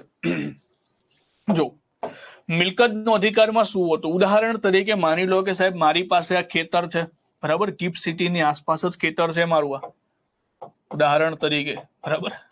ચલો એવું બધું નથી લેવું ગિફ્ટ સિટીની બાજુ. હવે ઉદાહરણ તરીકે હું વાત કરું છું 1950ની સ્થિતિમાં. 1950, અત્યારની વાત નથી કરતો, 1950. ત્યારે તો ગિફ્ટ સિટી હતું પણ 1950ની વાત કરું તો 1950માં દરેક લોકોને મિલકત ધારણ કરવાનો અધિકાર હતો. ઉદાહરણ તરીકે માની લો કે આ એક ખેતર છે અને બીજા કોઈ ભાઈનું ખેતર છે, ઉદાહરણ તરીકે. હવે સરકાર કહે છે કે અહીંયાથી મારે રસ્તો બનાવવો છે. સરકાર કહે છે અહીંયાથી મારે રસ્તો બનાવવો છે. ભાગ 7 પણ રદ થયો હતો, ભાગ 9 પણ રદ થયો હતો. 9ની અંદર પછીથી પંચાયતો એડ કરવામાં આવેલું છે. બંને રદ થયા હતા. 1992માં પછી પંચાયતોને સ્થાન મળ્યું. પંચાયતોને સ્થાન તો પહેલા હતું જ નહીં, એનું પછીથી એડ કરવામાં. બંને રદ થયા હતા. જો ભાગ 7 ભરાયો નથી, પરંતુ ભાગ 9 ભરાઈ ગયો. આપણે બધું પછી બધી ચર્ચાઓ કરીશું, અહીંયા ફોકસ કરો. જો તો અહીંયા આજે મારું ખેતર છે. હવે સરકાર એવું કહે છે કે ભાઈ અહીંયા અમારે રસ્તો બનાવવો છે. મેં કીધું બનાવો. કેવી રીતે બનાવશો? હું પણ જોઉં છું કે મારું ખેતર છે. તો અહીંયા માની લો કે સરકાર જબરદસ્તી રસ્તો બનાવવાનો ટ્રાય કરશે તો હું ક્યાં પહોંચી જઈશ? માની લો કે હું છું, બરાબર, હું પહોંચી જઈશ સુપ્રીમ કોર્ટની અંદર. સુપ્રીમ કોર્ટ સામે હું દલીલ મૂકીશ કે સુપ્રીમ કોર્ટને કહીશ કે આર્ટિકલ 31, સુપ્રીમ કોર્ટ કહેશે કેમ આવે તો સુપ્રીમ કોર્ટને હું કહીશ કે મારો આર્ટિકલ 31 છે. આર્ટિકલ 31 એટલે મિલકત ધારણ કરવાનો અધિકાર છે. આ મારી મિલકત છે, સરકાર એને છીનવી કેવી રીતે શકે મારી પરવાનગી વગર? સુપ્રીમ કોર્ટ શું છે? હવે સુપ્રીમ કોર્ટ બે અસમંજસમાં ફસાઈ ગયું. સુપ્રીમ કોર્ટની એક સાઈડ સરકાર છે, સુપ્રીમ કોર્ટની એક સાઈડ શું છે? સરકાર છે. બીજી વસ્તુ છે એક વ્યક્તિ, અને એનાથી મોટી વસ્તુ સુપ્રીમ કોર્ટ શું છે? સુપ્રીમ કોર્ટ મૂળભૂત અધિકારના સંરક્ષક છે. મૂળભૂત અધિકારના સંરક્ષક છે. મૂળભૂત અધિકાર એટલે કોઈ પણ વ્યક્તિનો મૂળભૂત અધિકાર ક્યારે પણ છીનવી ન શકાય. તો સુપ્રીમ કોર્ટ શું કરશે? સુપ્રીમ કોર્ટ મારી ફેવર કરશે. સુપ્રીમ કોર્ટ કહેશે ના ભાઈ વ્યક્તિ બરાબર છે, એની પ્રોપર્ટીને તમે હાથ ના લગાડી શકો. સરકાર વિચારે છે કે ભાઈ પ્રોપર્ટીને હાથ નહીં લગાડીશું તો રસ્તો કેવી રીતે બનાવીશું? જો આમ બનાવીશું, આમ બનાવીશું, અને માની લો કે આ ખેતર વાળું પણ ના પાડી દે તો શું આમ બનાવીશું? કરવું શું હવે? આ મોટી દુવિધા થઈ, એક મોટો પ્રશ્ન થઈ ગયો. તો એટલા માટે સરકારે એક સરસ મજાનો આઈડિયા કાઢ્યો. સરકારે એવું કીધું કે હમણાં તો મિલકતનો અધિકાર તો રદ કરાયો નથી, ધીમે ધીમે આપણે જ્યારે એને રદ કરી દઈશું, પણ એના પહેલા આપણે એક 9મી અનુસૂચિ બનાવી અને 9મી અનુસૂચિમાં જમીનના સુધારણા જેટલા પણ કાયદા છે ને એ નાખી દઈએ. અને એ નાખ્યા પછી કાયદામાં કહી દઈશું કે એ કાયદા ઉપર ક્યારે પણ તમે ન્યાયાલયમાં ના જઈ શકો. જેમ કે માની લો કે કાયદો નાખી દીધો, ખેડે એની જમીન, ઉદાહરણ તરીકે ખેડે એની જમીન. હવે અનુસૂચિ 9માં વસ્તુ નાખી દીધી, ભાઈ જેને જમીન ખેડવી હોય લઈ જાઓ. અને માની લો કોઈ વ્યક્તિ જો એવું કહેશે કે ના મારી જમીન તમે ના આપી શકો, હું સુપ્રીમ કોર્ટમાં જઈશ, તો સુપ્રીમ કોર્ટ શું કહે છે? સુપ્રીમ કોર્ટ કહેશે કે અનુસૂચિ 9 મુજબના જેટલા પણ કાયદાઓ છે એ કાયદાઓને તમે ન્યાયાલયમાં નહીં પડકારી શકો. એટલે સુપ્રીમ કોર્ટને એક બચવાનો રસ્તો મળી ગયો અને સરકારને પણ એક બચવાનો રસ્તો મળી ગયો. સરકારને પૂરેપૂરા વિકાસ માટે એક રસ્તો મળી ગયો. એના માટે 9મી અનુસૂચિ ઘડવામાં આવી, જેના માટે જમીન સુધારણા કાયદાઓ તમે એની અંદર એડ કરી શકો અને એને તમે ન્યાયાલયમાં ન પડકારી શકો. સિમ્પલ વસ્તુ હતી. આના વિશે હું વધારે ચર્ચા કરીશ જ્યારે આર્ટિકલ 13 આવશે ત્યારે, બરાબર? પછી એ વખતે પણ હું ડિટેલ્સમાં લગભગ અડધો પોણો કલાક તમારે એના વિશે ચર્ચા કરવાની છે, પણ અહીંયા હું માત્ર થોડી માહિતી આપી દઉં જેના કારણે તમને ખબર પડે કે અનુસૂચિ 9 એડ કેમ કરવામાં આવી. કારણ કે સરકારને જમીન વિકાસ કરવો હતો, દરેક લોકોને જમીનની ફાળવણી કરવી હતી, પરંતુ સરકાર કોઈ વ્યક્તિ પાસે જમીન છીનવી ના શકે એના માટે નિયમો લાવી દીધા. નિયમો કઈ અનુસૂચિ મુજબ લાવ્યા? અનુસૂચિ 9 મુજબ લાવ્યા, અને એને તમે ન્યાયાલયમાં ન પડકારી શકો, બરાબર? તો અહીંયા તમને જોવા મળશે જમીન સુધારણા કાયદા. તો 9મી અનુસૂચિ સાહેબ કયા સુધારામાં ઉમેરવામાં આવેલી હતી? તો 9મી અનુસૂચિ ઉમેરવામાં આવેલી હતી, યાદ રાખજો, પ્રથમ સુધારો. કયો સુધારો આવશે? પ્રથમ સુધારો, પહેલો બંધારણીય સુધારો, પ્રથમ સુધારો 1951, 1951 પહેલી અનુસૂચિ ઉમેરાઈ, 9મી અનુસૂચિ ઉમેરાઈ. અને 9મી અનુસૂચિની અંદર જમીન સુધારણા કાયદા, ખેડે એની જમીન અથવા તો જમીન હદબંધી, આવા બધા અલગ અલગ જે કાયદાઓ છે, કાયદાઓ અનુસૂચિ 9માં ઉમેરી દીધા. કહી દેવામાં આવ્યું કે આવા બધા કાયદાઓ ન્યાયાલયમાં પડકારી શકાય નહીં. પડકારી શકાય નહીં એનો મતલબ સાહેબ એવો થઈ ગયો કે આ કાયદામાં જે વસ્તુ લખેલી છે એ તમે ન્યાયાલયમાં નહીં પડકારી શકો, એ માનવા બંધાયેલા થઈ ગયા. પરંતુ આગળ જતા શું થયું સાહેબ? આગળ જતા જ્યારે પણ સરકાર, હવે આ શેના માટે બનાવી હતી? જમીન માટે, બરાબર? જમીન માટે બનાવી હતી. સરકારે શું નાખ્યું અહીંયા ખબર છે? સરકારે અનામતનો મુદ્દો નાખી દીધો. અનામત નાખી દીધું અહીંયા કે અમે અનામત આપીએ છીએ, એ પણ નાખી દો 9મી અનુસૂચિમાં. સાહેબ અનામત નાખી દીધું કારણ કે મેં શું કીધું? આમાં જેટલા પણ કાયદા છે ને તમે ન્યાયાલયમાં નહીં પડકારી શકો. આની અંદર ટોટલ 13 કાયદાઓ હતા. ધીમે ધીમે થઈને 287 કાયદાઓ પહોંચી ગયા. વગર કામના જે સરકારને બચવા માટે જે પણ કાયદા લાગે એ બધા કાયદાઓ નાખી દો અનુસૂચિ 9માં. તો સરકારે શું કર્યું? સરકારે અહીંયાથી પોતાના બચાવ માટે અનુસૂચિ 9નો દુરુપયોગ કર્યો. એટલા માટે દુરુપયોગ કરવાના કારણે સુપ્રીમ કોર્ટમાં એક કેસ થશે, અને કેસ છે IR કોહલો કેસ. 2007ની અંદર આ કેસ થયો અને સુપ્રીમ કોર્ટે જજમેન્ટ આપી દીધું કે 24 એપ્રિલ 1973 પછી જેટલા પણ કાયદા તમે ઉમેર્યા છે, એટલે કેશવાનંદ ભારતી કેસ થયો એના પછી જેટલા પણ કાયદા તમે ઉમેર્યા છે ને એ દરેક કાયદા ઉપર ન્યાયાલયમાં પડકારી શકાશે, એના ઉપર ન્યાયિક સમીક્ષા કરી શકાશે, કારણ કે સરકારે આનો દુરુપયોગ કરેલો છે. આપણે અનુસૂચિ 9 બનાવવાનો હેતુ એટલો જ હતો કે સરકાર વિકાસ કરી શકે, દેશનો વિકાસ થાય અને લોકો વારે ઘડીએ ન્યાયાલયમાં ના પહોંચી જાય, આ ઉદ્દેશ હતો. પણ તમે તો દુરુપયોગ કરી નાખ્યો. હવે અનામતનો મુદ્દો ક્યાં નાખવાની જરૂર હતી આની અંદર? તો ઘણા બધા મુદ્દાઓ હતા જે એડ કરવામાં આવ્યા. એટલા માટે કેસ તમારે લખવાનો છે. એક કેસ હતો IR કોહલો કેસ. કોહલો કેસ ક્યારે થયો? 2007 2007 કેસ થયો. અને આ કેસમાં સુપ્રીમ કોર્ટનું શું જજમેન્ટ હતું? જો SC લખવું એટલે સુપ્રીમ કોર્ટ સમજી લેજો. સુપ્રીમ કોર્ટે જજમેન્ટ કહ્યું કે 24 એપ્રિલ 1973. સાહેબ આ જ ડેટ કેમ સિલેક્ટ કરવામાં આવી? 24 એપ્રિલ 1973. હવે આ જ ડેટે કેસ થયો હતો કેશવાનંદ ભારતી કેસ. એના વિશે પણ હું ચર્ચા કરીશ. કેશવાનંદ ભારતી કેસ. કેશવાનંદ ભારતી કેસ બાદ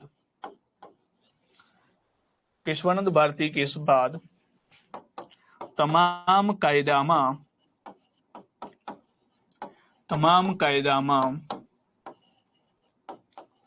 ન્યાયિક સમીક્ષા. જો ન્યાયિક સમીક્ષાનો મતલબ શું? તો તમે જેને ન્યાયાલયમાં પડકારો ને કહેવાય ન્યાયિક સમીક્ષા. તમામ કાયદામાં ન્યાયિક સમીક્ષા થઈ શકશે. તો એનો મતલબ એવો થઈ ગયો કે 24 એપ્રિલ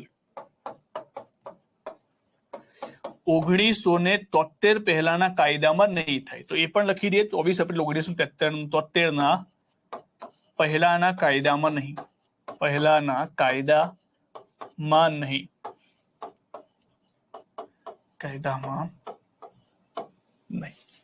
ચલો, આ પોઈન્ટ ખ્યાલ આવી ગયો. અનુસૂચિ 9 કયા સુધારામાં ઉમેરવામાં આવી, કઈ વસ્તુ છે એની અંદર ને કયો કેસ એની સાથે જોડાયેલો છે. ચલો, કોઈને ડાઉટ આમાં? વધારે ચર્ચા હું આના ઉપર કરીશ જ્યારે આર્ટિકલ 13 આવશે. આટલામાં કોઈને સમજવામાં કોઈ તકલીફ પડી હોય તો કહો મને.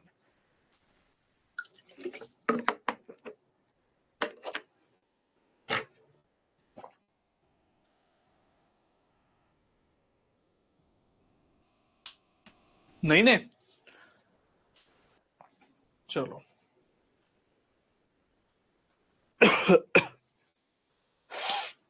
લખી દીધું વ્યવસ્થિત ને? ચલો આગળ વધીએ. તો હવે નેક્સ્ટ અનુસૂચિ લખીએ છે. તો નેક્સ્ટ અનુસૂચિ આવશે અનુસૂચિ 10. અનુસૂચિ 10. જો આ બધી અનુસૂચિઓ છે ને આ ઉમેરવી પડી છે. આ બધી અનુસૂચિ ઉમેરવાની જરૂર હતી નહીં, પણ આ બધી અનુસૂચિ ઉમેરવી પડે છે. એનું કારણ છે, મેં તમને કીધું જમીનનો પ્રોબ્લેમ આવી ગયો ત્યારે અહીંયા પણ એવો પ્રોબ્લેમ છે. અનુસૂચિ 10 માં જોવા મળશે પક્ષાંતર ધારો અથવા તો પક્ષપલટા ધારો.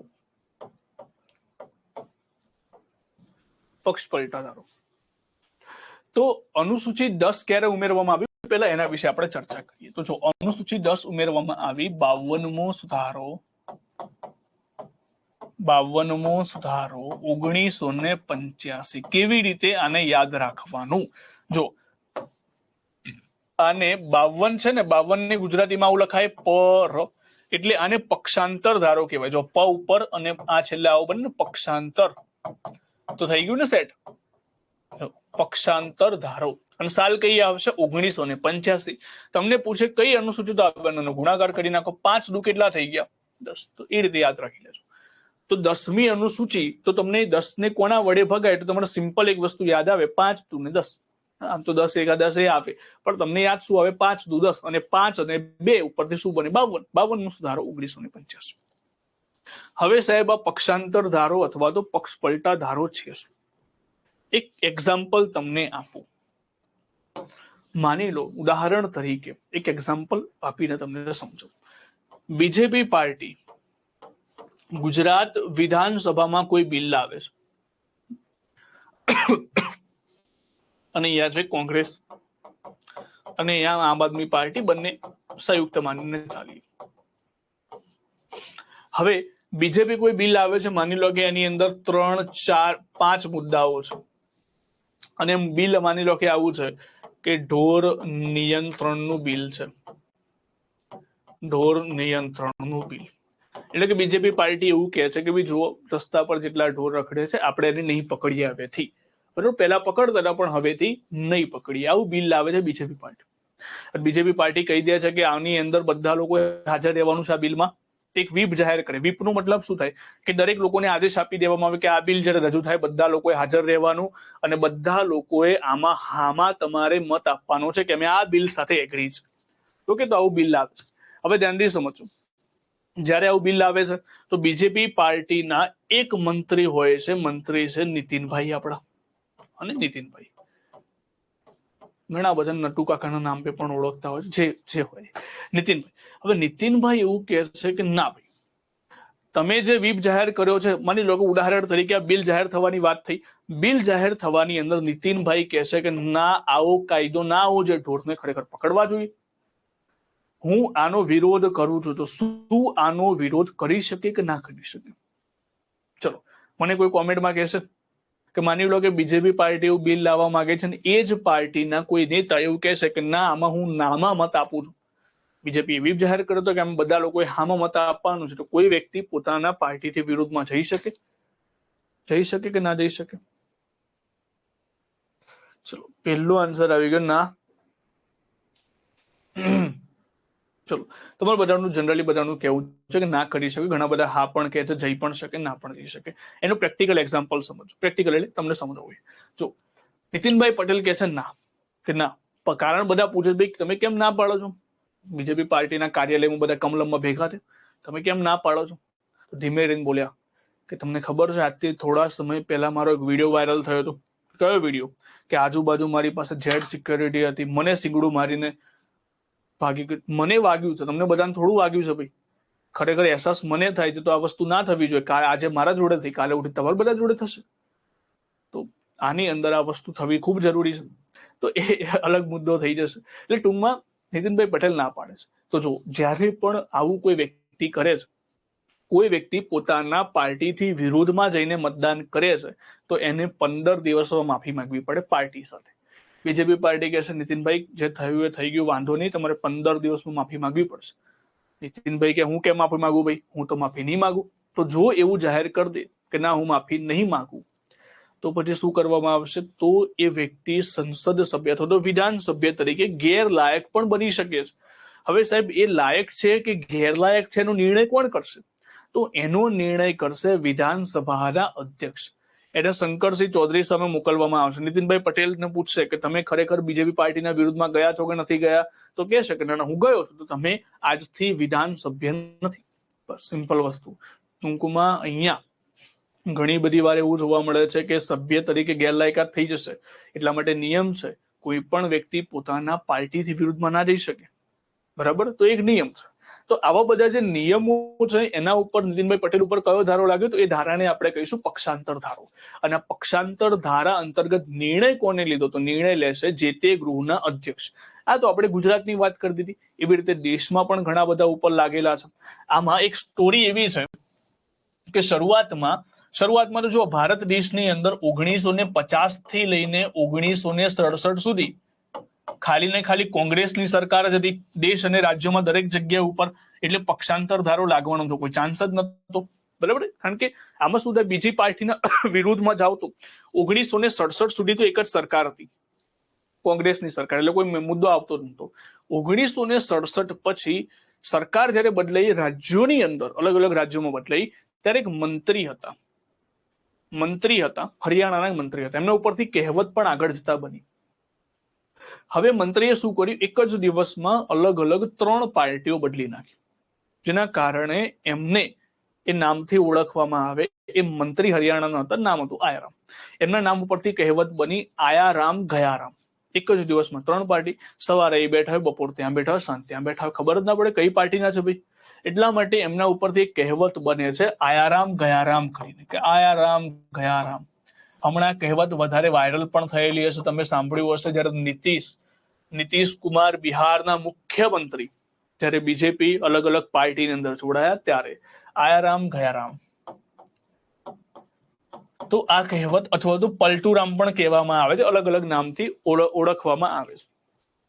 તો ટૂંકમાં એક પાર્ટીમાંથી બીજી પાર્ટીમાં જોઈન થઈ જાય. તો આવું ઘણી બધી વાર બનતું રહ્યું. એટલા માટે સરકારે નક્કી કર્યું ભાઈ આવી રીતે બનતું રહેશે તો દેશ કેવી રીતે ચાલી શકે ઘડીકમાં. તો અને પાછું બીજો મુદ્દો શું થાય, આવું કરે કેમ સાહેબ? મંત્રી બનવા માટે, લાભ લેવા માટે સિમ્પલ વસ્તુ આવી રીતે બનતા હોય છે. એટલા માટે રાજીવ ગાંધીની સરકારમાં, જ્યારે રાજીવ ગાંધીની સરકાર આવી તો રાજીવ ગાંધીની સરકારમાં 1985માં ધારો ઘડાયો અને આ ધારામાં કહેવામાં આવ્યું કે હવે કોઈ પણ વ્યક્તિ જો આવી રીતે કરશે, કોઈ એક પાર્ટીમાંથી બીજી પાર્ટીમાં જોઈન કરશે અથવા તો પાર્ટીની વિરોધમાં જશે તો એના ઉપર એક ધારો લાગશે, જેને આપણે શું કહીશું? જેને આપણે કહીશું પક્ષાંતર ધારો. પક્ષાંતર ધારો. અને આ પક્ષાંતર ધારાનો નિર્ણય કોણ કરશે? તો પક્ષાંતર ધારાનો નિર્ણય જે તે ગૃહના અધ્યક્ષ કરશે. માની લો કે નીતિનભાઈ પટેલ છે, તો નીતિનભાઈ કઈ જગ્યાના છે? તો વિધાનસભાના છે, તો વિધાનસભાના અધ્યક્ષ. માની લો કે કોઈ લોકસભાનો મેમ્બર એના ઉપર લાગે તો કોણ તપાસ કરશે? લોકસભાના સ્પીકર. બરાબર? એટલે યાદ રાખવાનું છે પક્ષાંતર ધારા અંગેનો નિર્ણય. હવે સાહેબ પ્રશ્ન એ થાય કે માની લો ઉદાહરણ તરીકે કોઈ પાર્ટી છે, હમણાં તમે જોયું મહારાષ્ટ્રની અંદર એક પાર્ટી આખી બીજી પાર્ટીમાં વિલય થઈ ગઈ, તો શું એવી રીતે થઈ શકે? તો જો પક્ષાંતર ધારામાં બે વસ્તુ હતી. પક્ષાંતર ધારા હમણાં લખતાની હું વ્યવસ્થિત તમને લખાઈ દઈશ. પક્ષાંતર ધારામાં બીજી બે વસ્તુ કહેલી હતી કે બે વ્યક્તિઓ ઉપર બે વસ્તુ ઉપર પક્ષાંતર ધારો ના અલગ પડી શકે. જ્યારે કોઈ પાર્ટી તેના 1/3 થી વધારે મતની વિરુદ્ધમાં હોય ત્યારે, અને કોઈ 2/3 થી વધારે સભ્યો કોઈ પાર્ટીમાં મર્જ થઈ જાય ત્યારે. ઉદાહરણ તરીકે માની લો કે એક 90 સભ્યોની પાર્ટી છે. એક એક્ઝામ્પલ લઈએ, 90 સભ્યોની પાર્ટી છે. ઉદાહરણ તરીકે માની લો કે બીજેપી પાર્ટી જ છે. હવે બીજેપી પાર્ટી જ્યારે પોતાનું બિલ લાવે છે, બિલની અંદર કહી દે છે કે તમારે બધાએ હામાં મત કરવાનું છે. શેમાં કરવાનું છે? હામાં મત. પરંતુ માની લો કે 1/3, 90 ના કેટલા થાય? 1/3. તો કેટલા થઈ ગયા?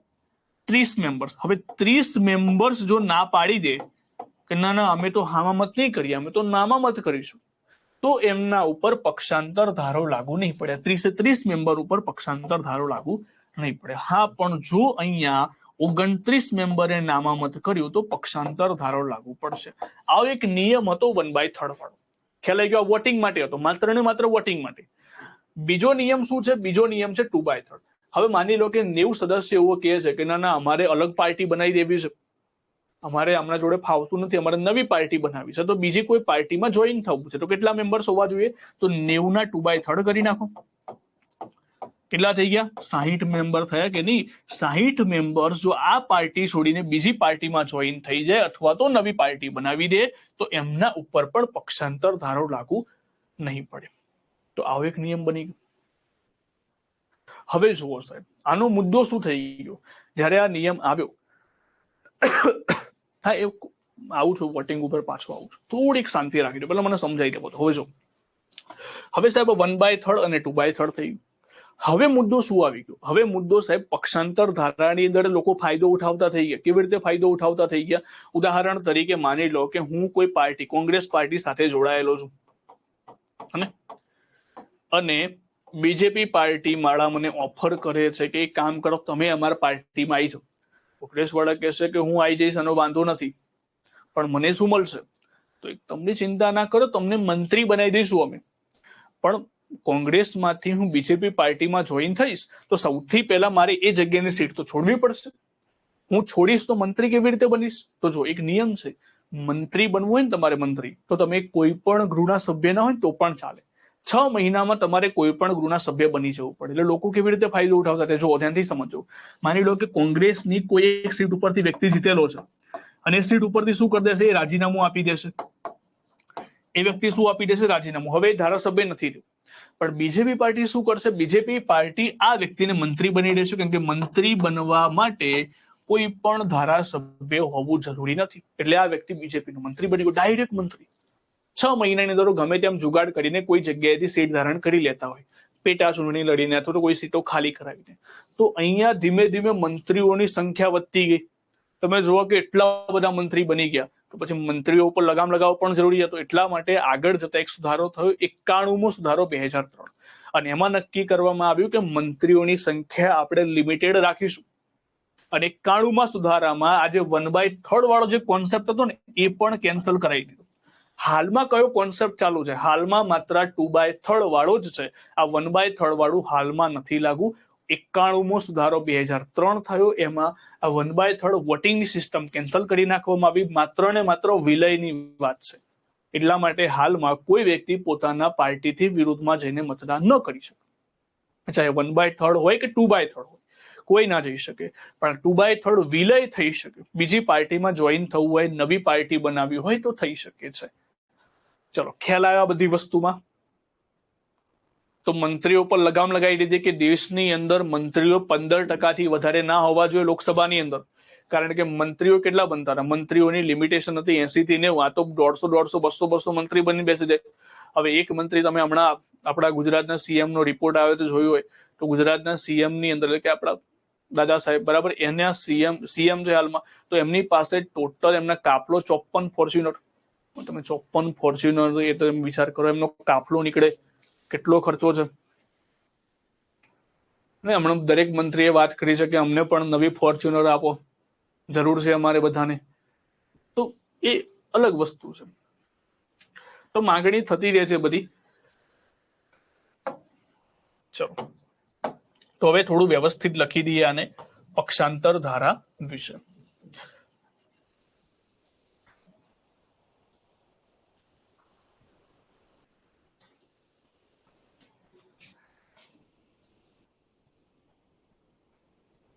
કોઈ ડાઉટ નથી ને આની અંદર? હું લખાઈ દઉં વ્યવસ્થિત.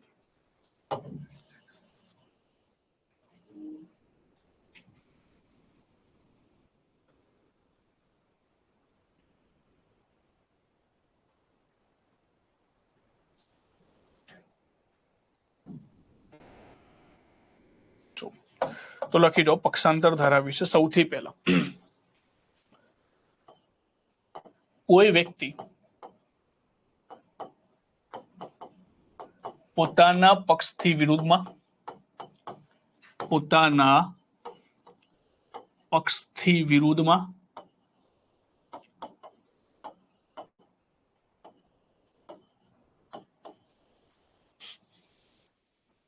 માની લો કે સાહેબ પ્રશ્ન એવું થાય કે માની લો કોઈ વ્યક્તિ અપક્ષ આવ્યો હોય તો, ઘણા બધા એવા હોય કે અપક્ષ ચૂંટાઈને આવ્યો હોય, તો અપક્ષ માટે પણ નિયમ છે. અપક્ષ કોઈ પણ પાર્ટીમાં જોઈન ના થઈ શકે. બરાબર, અપક્ષ કોઈ પણ પાર્ટીમાં જોઈન ના થઈ શકે. જો એને જોઈન થવું હોય તો શું કરવું પડે? એને જોઈન થવું હોય તો પોતાની સીટ ખાલી કરવી પડશે. એ સીટ ખાલી કરીને બીજેપી પાર્ટી અથવા તો કોઈ અન્ય પાર્ટીના સીટ ઉપરથી જીતવું પડે, પેટા ચૂંટણી લડવી પડે, પછી જ એ વ્યક્તિ પાર્ટીમાં જોઈન થઈ શકે. એટલે હું તમને એક વ્યવસ્થિત લખાઈ દઉં, ઉભા રહેજો. આ લખ્યું હોય તો વાંધો નહીં, પણ હું અહીંયા કોની પક્ષાંતર ધારો કોના ઉપર લાગશે એની વ્યવસ્થિત લખાઈ દઉં, એટલે તમને વધારે આઈડિયા આવી જાય. પક્ષાંતર ધારો. તો પક્ષાંતર ધારો આવી રીતે લખજો: ચૂંટાયેલા, એટલે કે જે ઇલેક્શન લડીને આવ્યા હોય એવા લોકો, ચૂંટાયેલા એમપી એમએલએ,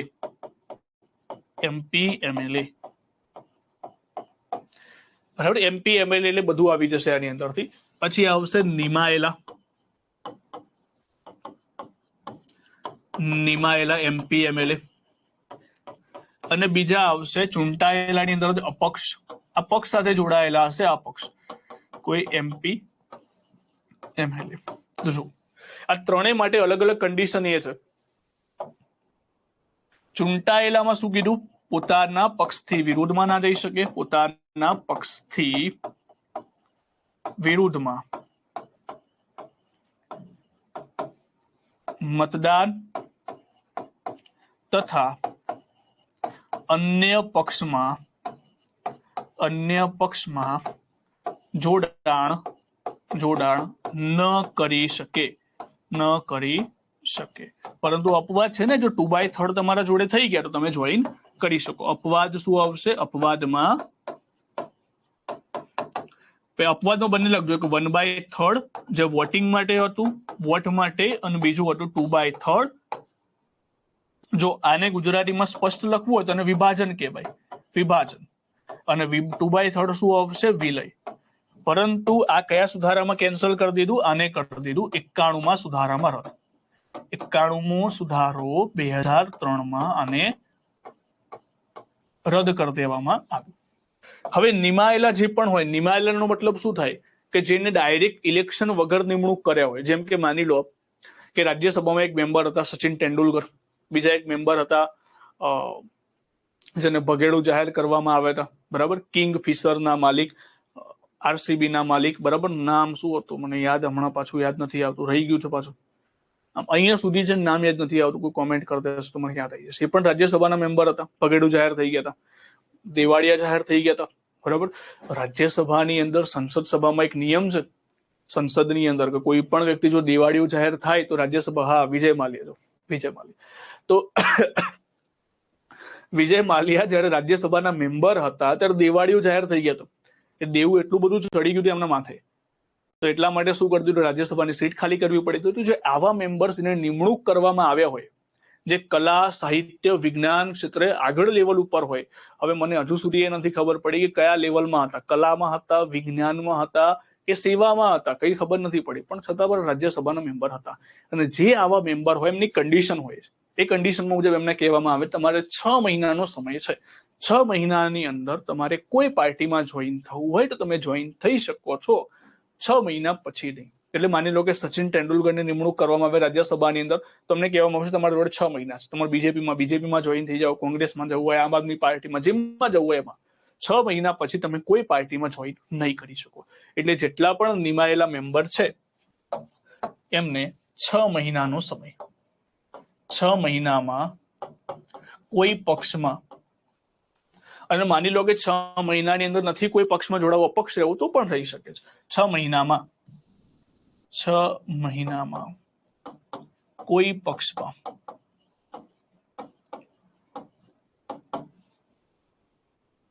જોડાઈ શકીએ છે. 6 મહિના પછી નહીં, હા પછી અહીંયા જે વ્યક્તિ અપક્ષ તરીકે આવ્યા હોય, અપક્ષ તરીકે કેવી રીતે સાહેબ આવે, જો અપક્ષ તરીકેનો મતલબ શું હોય, કોઈ પક્ષ સાથે જોડાયેલા જ ના હોય.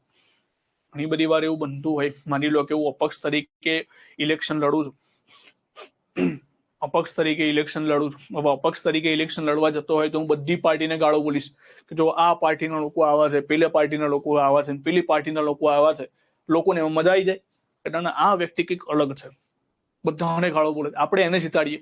હવે માની લો કે મને જીતાડી દીધો અને હું બીજા દિવસે કોઈ પાર્ટીમાં જોઈન કરી નાખું તો આવું ના ચાલી શકે. એટલા માટે કોઈ પણ અપક્ષ ઉમેદવાર હોય તો અપક્ષ ઉમેદવાર કોઈ પક્ષમાં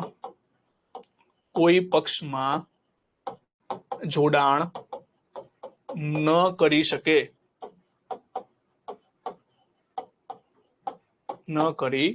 જે વ્યક્તિ અપક્ષ ચૂંટાઈને આવ્યો હોય અપક્ષ જ રહેશે.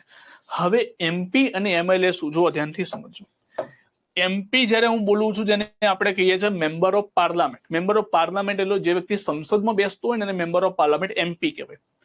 એમએલએ કોને કહેવાય, જે રાજ્યોમાં બેસતો હોય, જેમ કે ગુજરાત રાજ્યની વિધાનસભામાં જે બેસતા હોય, વિજયભાઈ રૂપાણી છે, આ શું છે એમએલએ, નીતિનભાઈ પટેલ છે એમએલએ, હાર્દિક પટેલ છે, અલ્પેશ ઠાકોર છે, શંકરસિંહ ચૌધરી છે, આ બધા લોકો શું છે એમએલએ છે. મોદી સાહેબ એમપી છે, ગૃહમંત્રી અમિત શાહ સાહેબ એમપી છે, યોગી આદિત્યનાથ એમએલએ છે. તો જે રાજ્યોમાં એને એમએલએ કહેવાય, જે દિલ્હીમાં બેસતા હોય બધા એમપી કહેવામાં આવશે.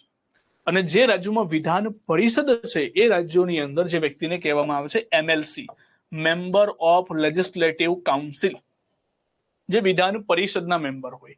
એ બધું આપણે જ્યારે આવશે ત્યારે જોઈશું. અહીંયા ખાલી તમારે આટલી વસ્તુ નોટ ડાઉન કરવાની રહેશે. ચલો, તો આની અંદર બીજો એક ખાસ લખજો, પક્ષાંતર ધારાનો નિર્ણય કોણ કરે છે. પ્રશ્ન પૂછાઈ ગયો છે ઘણી વાર. પક્ષાંતર ધારા નો નિર્ણય, પક્ષાંતર ધારાનો નિર્ણય કોણ કરે છે, તો જે તે ગૃહના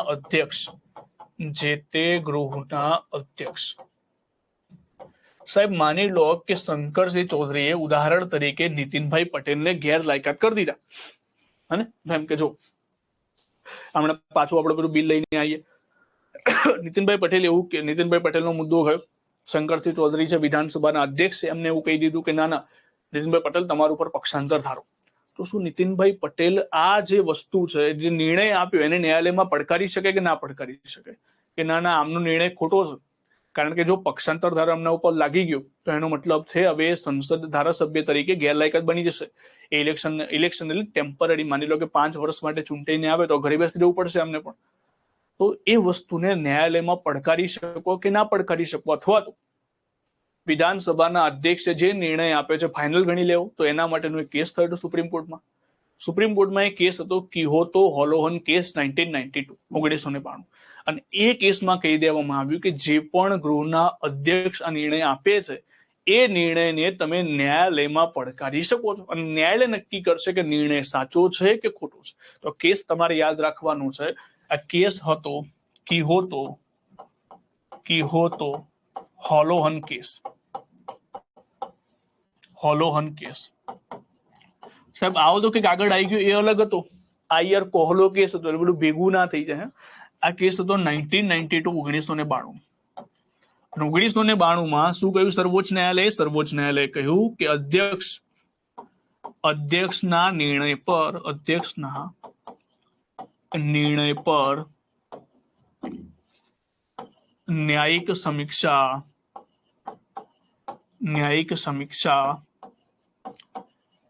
થઈ શકે છે.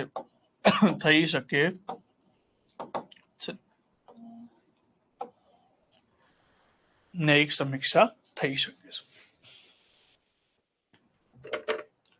ચલો ખ્યાલ આવી ગયો આટલી વસ્તુનો.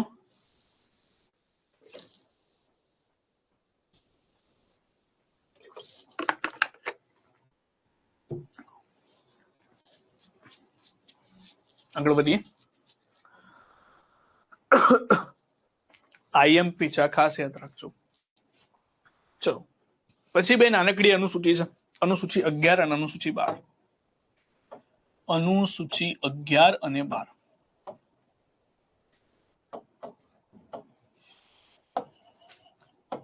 આ બંને સાથે જ યાદ રાખવાની છે.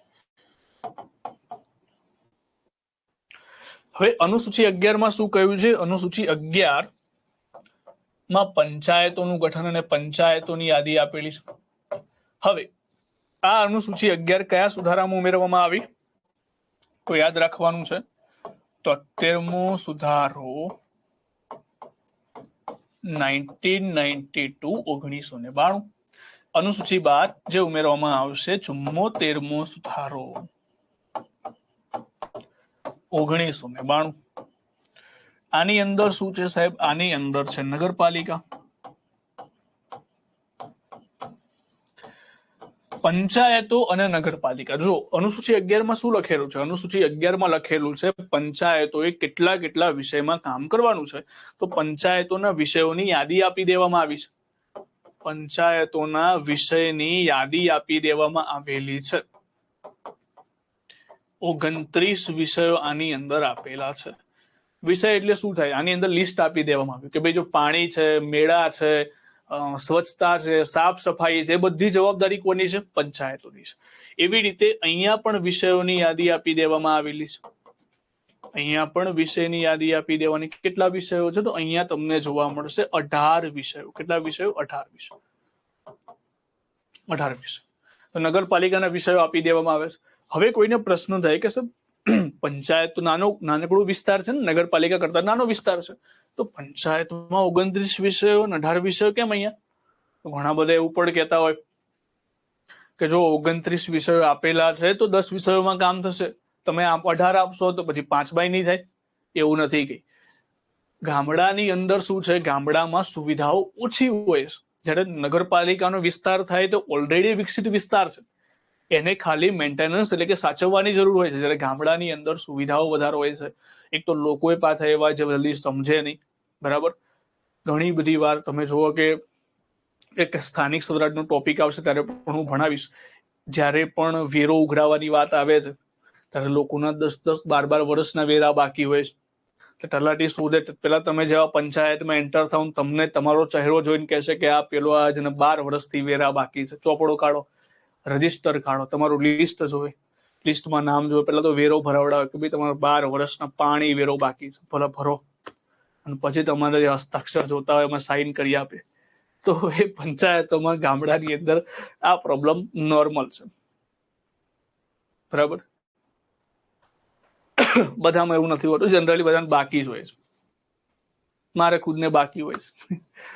એટલે પેલા રહેતા હતા, હવે ઓછા, એટલું બધું નથી, કારણ કે આપણને એ બધું યાદ નથી રહેતું. એટલે જયારે આપણે કે હિસાબ કરીને મોકલી દેજો ને તમે યાર જેટલા વેરા બાકી હોય, કેમ કે 2-2 રૂપિયા ભરવા, 3-3 રૂપિયા ભરવા આવા, એટલે છેલ્લે બધું હિસાબ કરીને તમે મોકલી દેજો.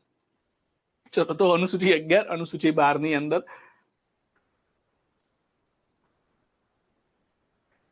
બરાબર ઘણા બધા સરપંચની સહી કરાવવા છે ને, અમારા ગામડામાં પહેલા આવું હતું, સરપંચની સહી કરાવવા જાય. હવે સરપંચ શું કરે, સરપંચ આમ અંગૂઠો મારે, લોકોને ખબર પડી કે સરપંચ અંગૂઠો મારે છે. હવે કોણ જોવાનું સરપંચનો અંગૂઠો છે કે બીજાનો અંગૂઠો, આપણે જાતે મારી દઈએ. તો લોકો શું કરે, ડાયરેક્ટ પંચપડ ની અંદર ડાયરેક્ટ મારી દે અંગૂઠો.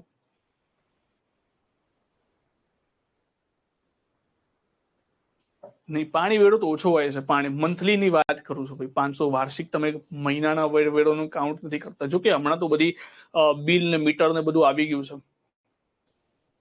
તો લોકો ડાયરેક્ટ અંગૂઠો મારવા માંડે. એટલે ત્યાં અમારા સરપંચે ધીમે ધીમે સહી કરવાનું પણ શીખી લીધું હવે, કે આ લોકો તો ડાયરેક્ટ મારવા માંડે છે, પંચાયતમાં કોઈ દેખાતું જ નથી. ઘણી બધી વાર સરપંચની પણ સાઈન જોતી અમુક મુદ્દાઓની અંદર. ચલો, આપણે તો અહીંયાથી આપણે 12 અનુસૂચિ આપણે કમ્પ્લીટ કરીએ છીએ. તો શરૂઆત પહેલી અનુસૂચિથી કરી હતી. અનુસૂચિ 1 માં એક ભારત, 2 અનુસૂચિમાં તમારે યાદ રાખવાનું 2 નંબરના રૂપિયા પગાર ભથ્થા. ત્રીજી અનુસૂચિમાં તમારે યાદ રાખવાનું શપથ. ચોથામાં આવશે રાજ્યસભાની બેઠકો. 5મી અનુસૂચિમાં 10 રાજ્યો આવે છે, 5 દુ ને 10, 10 રાજ્યો યાદ રાખવાના. 6ઠ્ઠી અનુસૂચિમાં 4 રાજ્યો, અમે મિત્ર. 7મી અનુસૂચિમાં યાદી આવશે. 8માની અંદર શું આવશે, ભાષા. 9માની અંદર જમીન સુધારણા કાયદો. 10માં પક્ષાંતર ધારો. 11 અને 12 પંચાયતો, નગરપાલિકા. બરાબર, તો આટલી વસ્તુ યાદ રાખી દેવાની છે. ઓકે, ચલો, તો આપણે એક બીજા નવા ટોપિકની પણ શરૂઆત કરીએ, કારણ કે આપણે 15-20 મિનિટ તો બગડી હતી આ ચક્કરોની અંદર. બરાબર, તો આપણે સમયને વેસ્ટ નહીં કરીએ, આપણે બીજું એક 15-20 મિનિટનું આપણે ભણી લઈશું. આગળ વધીએ તો અહીંયાથી હવેથી ઓરિજિનલ તમારું બંધારણ શરૂ થશે. આ તો બધી આપણે બિહાઇન્ડ સ્ટોરીની વાતો કરી, અને સાહેબ હવે બંધારણ હવેથી શરૂ થવાનું છે. 5 લેક્ચર સુધી ભણાવીશું, તો 5 લેક્ચર સુધી તમને બંધારણનું બેઝિક ઇન્ફોર્મેશન આપી દીધી, ઇન્ટ્રોડક્શન આપી દીધું. હવે આપણે આર્ટિકલ 1 થી ભણાવવાનું શરૂઆત કરવાનું છે. ના, મારો બિહેવિયર બિલકુલ શાંત નથી. આ તો હું શાંત દેખાઉં, શાંત પાણી ઊંડા તો મેં સાંભળ્યું નથી એવું છે. ચલો, હવે અહીંયા આપણે શરૂઆત કરીશું બંધારણનો સૌથી પહેલો ભાગ. સાહેબ કેવી રીતે વાંચવાનું છે, તો હું તમને જે બુકની લેંગ્વેજ છે એને જ તમને સમજાવીશ. કારણ કે ઘણી વાર કેવું થાય, બંધારણમાં સૌથી મોટો પ્રશ્ન એ થાય છે ને કે સાહેબ તમે ભણાવો છો, તમે જે નોટ્સ આપો છો એ તો બધું ખબર પડી જાય છે, એમાં તો અમે 100 માંથી 100 માર્ક્સ લઈ દઈએ, પણ પેપરમાં જયારે પ્રશ્ન આવે છે ને ત્યારે એવું લેંગ્વેજમાં લખેલું નથી હોતું, સમજમાં જ નથી આવતું કે પ્રશ્નનો જવાબ કેવી રીતે આપવો. તો એટલા માટે હું તમને જે આર્ટિકલ આવશે ને, આપણે આર્ટિકલ એ આ ટાઈપની અંદર કરાવીશ. આ જે શબ્દોની અંદર જે ઓરિજિનલ બંધારણ છે એની અંદર આર્ટિકલમાં શું લખેલું છે દરેક વસ્તુને વાંચીશ, એના શબ્દો સમજાવીશ. પછી તમારી જેમ જેમ પ્રેક્ટિસ થઈ જશે શબ્દો વાંચવાની, એટલે તમને વાંધો નહીં આવે. પછી હું કહી દઈશ કે વાંધો નહીં, હવે આની અંદર તમારી પ્રેક્ટિસ પૂરી થઈ ગઈ છે. અને એટલા માટે પહેલા તો હું શરૂઆતમાં આવી રીતે જ ભણાવીશ, પછી ધીમે ધીમે કરીને આર્ટિકલ ઉપરથી મારા જે નોટ્સની અંદર તમને ખેંચતો રહીશ. શરૂઆતમાં તમને આઈડિયા નહીં આપે, પછી ધીમે ધીમે થઈ જશે. હવે જુઓ, તો હવે આપણે શરૂઆત કરીશું. લખજો, ટાઇટલ આપજો, સૌથી નવું પેજ, એટલે પહેલું નવું પેજ બનાવી દેજો. હવે જો નવું પેજ ના બનાવ્યું તો આવી રીતે લખજો, બંધારણનો ભાગ 1. બંધારણનો ભાગ 1. ભાગ 1 નું નામ છે સંઘ અને રાજ્ય ક્ષેત્ર. સંઘ અને રાજ્ય ક્ષેત્ર. રાજ્ય ક્ષેત્ર, સંઘ અને રાજ્ય ક્ષેત્ર. કેટલા અનુચ્છેદ છે આની અંદર? અનુચ્છેદ છે 1 થી 4. અનુચ્છેદ 1 થી 4. એમાં સૌથી પહેલો અનુચ્છેદ, તો અહીંયા ટાઇટલ આપી દેજો અનુચ્છેદ 1. અનુચ્છેદ 1, બસ આટલું લખીને સ્ટોપ કરી દેજો. આટલું લખીને સ્ટોપ કરી દેવાનું છે. હવે આપણે ઓરિજિનલ બંધારણ વાંચીશું. તો ઓરિજિનલ બંધારણમાં શું લખેલું છે? આ પહેલો આર્ટિકલ છે, ધ્યાનથી વાંચવાનું છે. પહેલા આર્ટિકલની અંદર જે શબ્દ તમને ના સમજાય મને પૂછી લેજો. જો પહેલા આર્ટિકલમાં શું લખેલું છે? ઇન્ડિયા અર્થાત ભારત. સૌથી પહેલો આપણે આર્ટિકલનો પહેલું શબ્દ લખેલો છે કે ઇન્ડિયાનો મતલબ શું થાય? ઇન્ડિયા એ જ ભારત, બરાબર. એટલે જ્યારે હું ઇન્ડિયા બોલું છું, જ્યારે હું ભારત બોલું છું, બંને એક જ છે, અલગ અલગ મિનિંગમાં લેવાનું નથી. એનું પાછળનું કારણ પણ હું તમને થોડી વાર રહીને સમજાવું છું. એ શું છે? એ રાજ્યોનો સંઘ છે. એ રાજ્યોનો સંઘ છે. એટલે મારે તમને આ પોઈન્ટ સમજાવવાનું છે કે રાજ્યોનો સંઘ કોને કહેવાય, બરાબર. યુનિયન ઓફ સ્ટેટ ઇંગ્લિશમાં કહીએ તો રાજ્યોનો સંઘ છે, એ તમને સમજાવું છું. એટલે પહેલો પોઈન્ટ મેં અહીં લખી દીધો છે. બીજી વસ્તુ, તેના રાજ્યો અને રાજ્ય ક્ષેત્ર વચ્ચે પહેલી અનુસૂચિમાં નિર્દેશિત કરવામાં આવેલા છે. તો જો અહીંયા બંને વસ્તુ આપેલી છે, રાજ્યો કોને કહેવાય અને રાજ્ય ક્ષેત્ર કોને કહેવાય, બંને સાહેબ અલગ અલગ છે. રાજ્યો અલગ છે અને રાજ્યો ક્ષેત્રો પણ અલગ અલગ છે.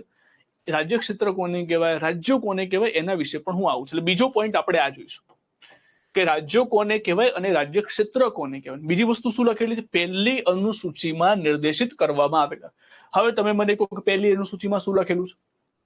પહેલી ના કઈ લખવાનું નથી, આ ખાલી સમજવાનું છે.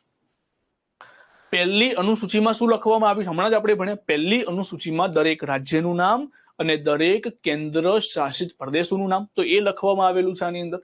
બીજી વસ્તુ અહીંયા લખવામાં આવ્યું છે કે ભારતનું રાજ્ય ક્ષેત્રમાં શું હોય, તો ભારતના રાજ્ય ક્ષેત્રમાં રાજ્યનું રાજ્ય ક્ષેત્ર, પહેલી અનુસૂચિમાં નિર્દેશિત કરેલા રાજ્ય ક્ષેત્રો અને સંપાદિત કરવામાં આવેલા બીજા રાજ્યોનું રાજ્ય ક્ષેત્ર. સંપાદિત કરવામાં આવેલા બીજા રાજ્યોનું રાજ્ય ક્ષેત્ર બનશે, બરાબર. આ ત્રીજો પોઈન્ટ મારે તમને આની અંદર જ આવી છે, રાજ્ય ક્ષેત્રની અંદર, બરાબર. એટલે બે જ પોઈન્ટ આની અંદરથી આપણે સમજવાના, બે જ પોઈન્ટ આની અંદરથી સમજવાના રહેશે. ચલો, આની અંદર કોઈને ખ્યાલ ના આવ્યો આ શબ્દનો મતલબ શું છે તો એ સમજી લે. પહેલા હું તમને હવે આખો આર્ટિકલ સમજાવી દઈશ, પછી ફરીથી આ આર્ટિકલને લઈને આવીશ, તમને ઓટોમેટિકલી આઈડિયા આવી જશે. ધ્યાનથી સમજજો. ચલો, હવે આપણે લખીએ છીએ અનુચ્છેદ 1. અનુચ્છેદ 1 માં શું લખેલું છે? ઇન્ડિયા અર્થાત ભારત. અર્થાત ભારત અહીંયાથી લખજો, અર્થાત ભારત રાજ્યોનો સંઘ છે. રાજ્યોનો સંઘ છે. હવે ધ્યાનથી સમજજો સાહેબ, ઇન્ડિયા અર્થાત ભારત બંને નામ કેમ રાખવામાં આવ્યા?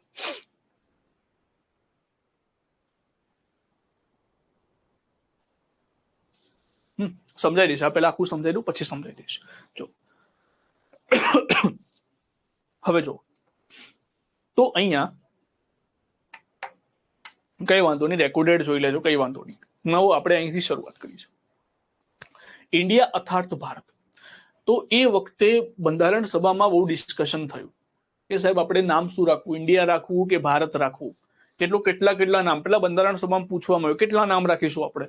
તો ઘણા બધાએ કીધું આર્યવ્રત રાખો, ઘણા બધાએ કીધું જંબુ દ્વીપ રાખો, ઘણા બધાએ કીધું ઇન્ડિયા રાખો, ઘણા બધાએ કીધું ભારત રાખો, ભારત વર્ષ રાખો. આવા બધા અલગ અલગ નામ સજેસ્ટ કરવામાં આવે. બધાના નામ લેવા માટે તો અહીંયા વિચારવા માટે તમે નહીં માનો કે આપણે નામ શું રાખવું, એના માટે 2 વર્ષ નીકળી ગયા. બંધારણ સભાની અંદર 2 વર્ષ તો ખાલી એ જ ચર્ચાઓ ચાલી. એટલે બીજું બધું કામ પણ થતું હતું, પણ હજુ સુધી 2 વર્ષ સુધી ફિક્સ નતું કરવામાં આવ્યું કે નામ રાખવું શું. પ્રોબ્લેમ એ હતી, ભારત દેશ બહારના દેશોમાં ઇન્ડિયા તરીકે ઓળખાતું હતું. અંગ્રેજોએ જેટલી પણ સંધિ કરી હતી બધી ઇન્ડિયાના નામે કરી હતી, અને ભારતના લોકોની ભાવના એવી હતી કે આપણું નામ ભારત રાખવું જોઈએ.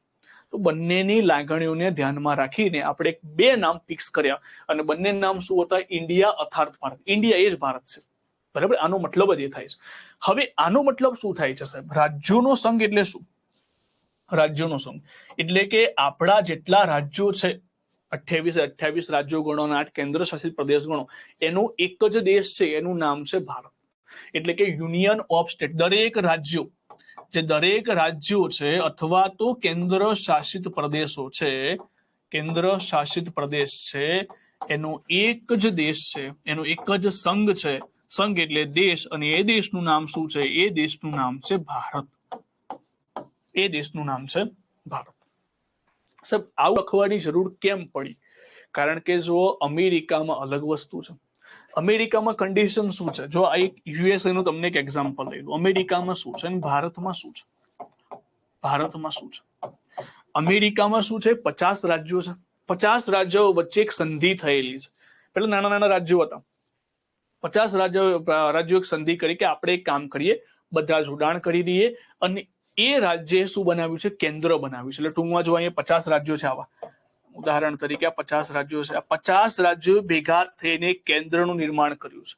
આ કેન્દ્રને કહી દેવામાં આવ્યું કે જો ભાઈ, જ્યારે પણ આપણા રાજ્યોની અંદર કોઈ દેશ હુમલો કરે અથવા તો વ્યાપાર વાણિજ્યની વાત આવે ત્યારે બધું કેન્દ્ર જો છે, બાકી રાજ્યો સ્વતંત્ર છે, પોતાની રીતે નિર્ણય લે છે. દરેક રાજ્યોમાં પોતાનું અલગ બંધારણ, દરેક રાજ્યોને પોતાનું અલગ રાષ્ટ્રધ્વજ. ટૂંકમાં આ રાજ્યો દેશ સમાન જ છે. સમજો, એક નાનકડું રાજ્ય છે, એ પોતાનું દેશ સમાન જ છે, એનું પોતાનું અલગ બંધારણ છે.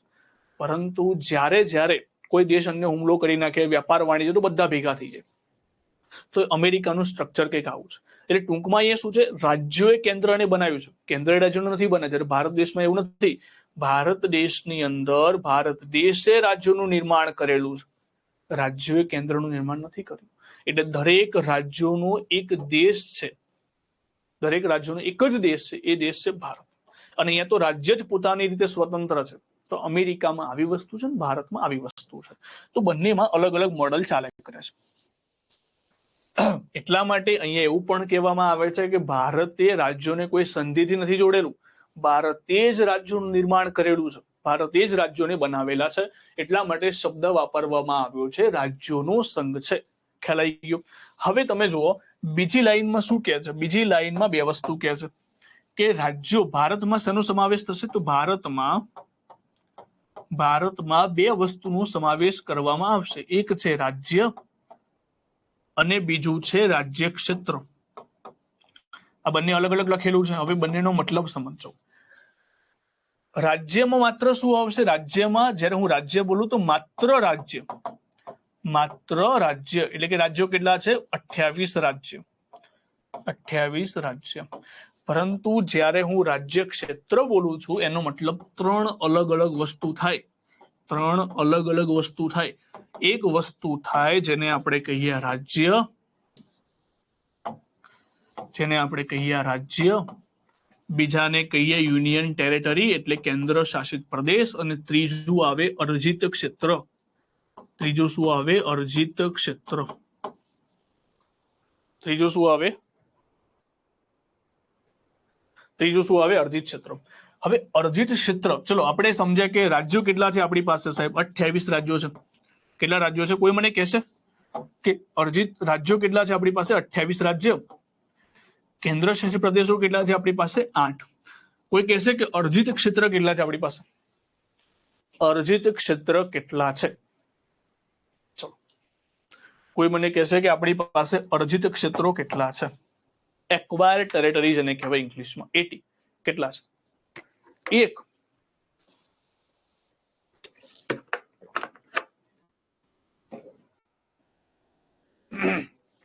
ચલો, અર્જિત ક્ષેત્રો કેટલા છે? મને આ જે એક કીધું છે એનું નામ કોઈ મને કહેશે કે એક કયા છે? હાલની વાત કરું છું, હાલમાં વાત કરું છું. હાલમાં શું છે? હાલમાં 0 છે. હાલમાં શું છે? 0 છે. હું હાલની વાત કરું છું, મારે હાલનું કહેવાનું 0 છે.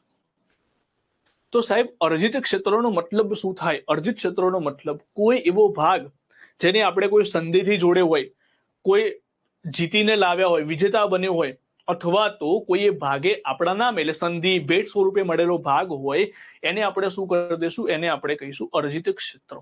બરાબર? તો હાલમાં તો એવો કોઈ ભાગ નથી. હાલમાં એવો કોઈ ભાગ નથી. કોઈ એવો ભાગ જે સંધિ, બેટ અથવા તો વિજય મેળવીને પ્રાપ્ત કરેલો હોય એવા ભાગને આપણે શું કહીશું? એવા ભાગને આપણે કહીશું અર્જિત ક્ષેત્ર. ના જમુના આવે, જમુના આવે. એવી રીતે તો તમે ગણો તો હૈદરાબાદ પણ આવશે, ગોવા પણ આવશે. તો એ રીતે નહીં. માની લો કે કાલે ઉઠીને પાકિસ્તાન એવું કે અમારું લાહોર તમે લઈ જાઓ, ચાલો આપણે લઈ લઈશું તો આને કહીશું ભેટ આપણે સંધિ દ્વારા જોડેલ છે એટલા માટે. હા, સિક્કિમ તમે ગણી શકો, સિક્કિમ ઓપ્શન તમે ગણી શકો. સિક્કિમ ભારતનો ભાગ હતો. સિક્કિમને આપણે એક્વાયર કર્યું છે. સહરાજ્ય પહેલા બનાવ્યું હતું, પછી પૂર્ણ રાજ્ય બનાવ્યું હતું. સિક્કિમ હતું પણ સિક્કિમ હવે રાજ્યમાં કાઉન્ટ થઈ ગયું. તો જો આ બંને વસ્તુ અલગ અલગ છે.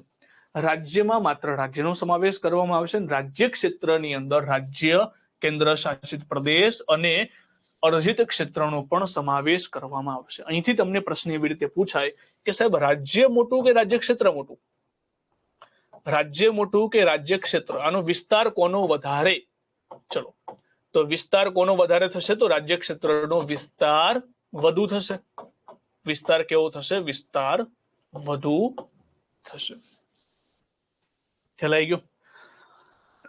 તમને આવો પ્રશ્ન પૂછે કે રાજ્ય કરતા રાજ્ય ક્ષેત્રનો વિસ્તાર વધુ છે, સાચું કે ખોટું? એ વખતે ચકડા ફરે. રાજ્ય શું છે, રાજ્ય ક્ષેત્ર શું છે? તો ધ્યાનથી સમજો ફરી એકવાર કે રાજ્યમાં માત્ર રાજ્ય આવશે અને રાજ્ય ક્ષેત્રમાં રાજ્ય પણ આની અંદર આવી ગયું, કેન્દ્ર શાસિત પ્રદેશ પણ આવી ગયું અને કોઈ અર્જિત ક્ષેત્ર પણ આવી ગયું.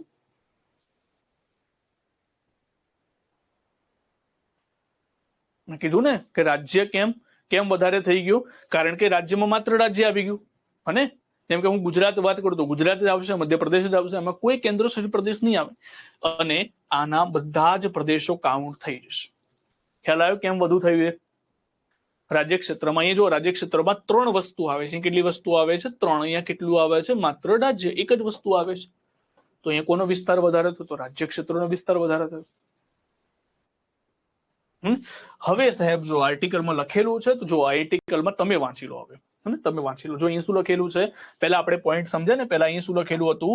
ઇન્ડિયા અર્થાત ભારત. આનો મતલબ સમજી લીધો કે રાજ્યનો સંઘ છે. રાજ્યનો સંઘ એટલે શું થાય? ભારત દેશનો એક જ સંઘ છે, બરાબર.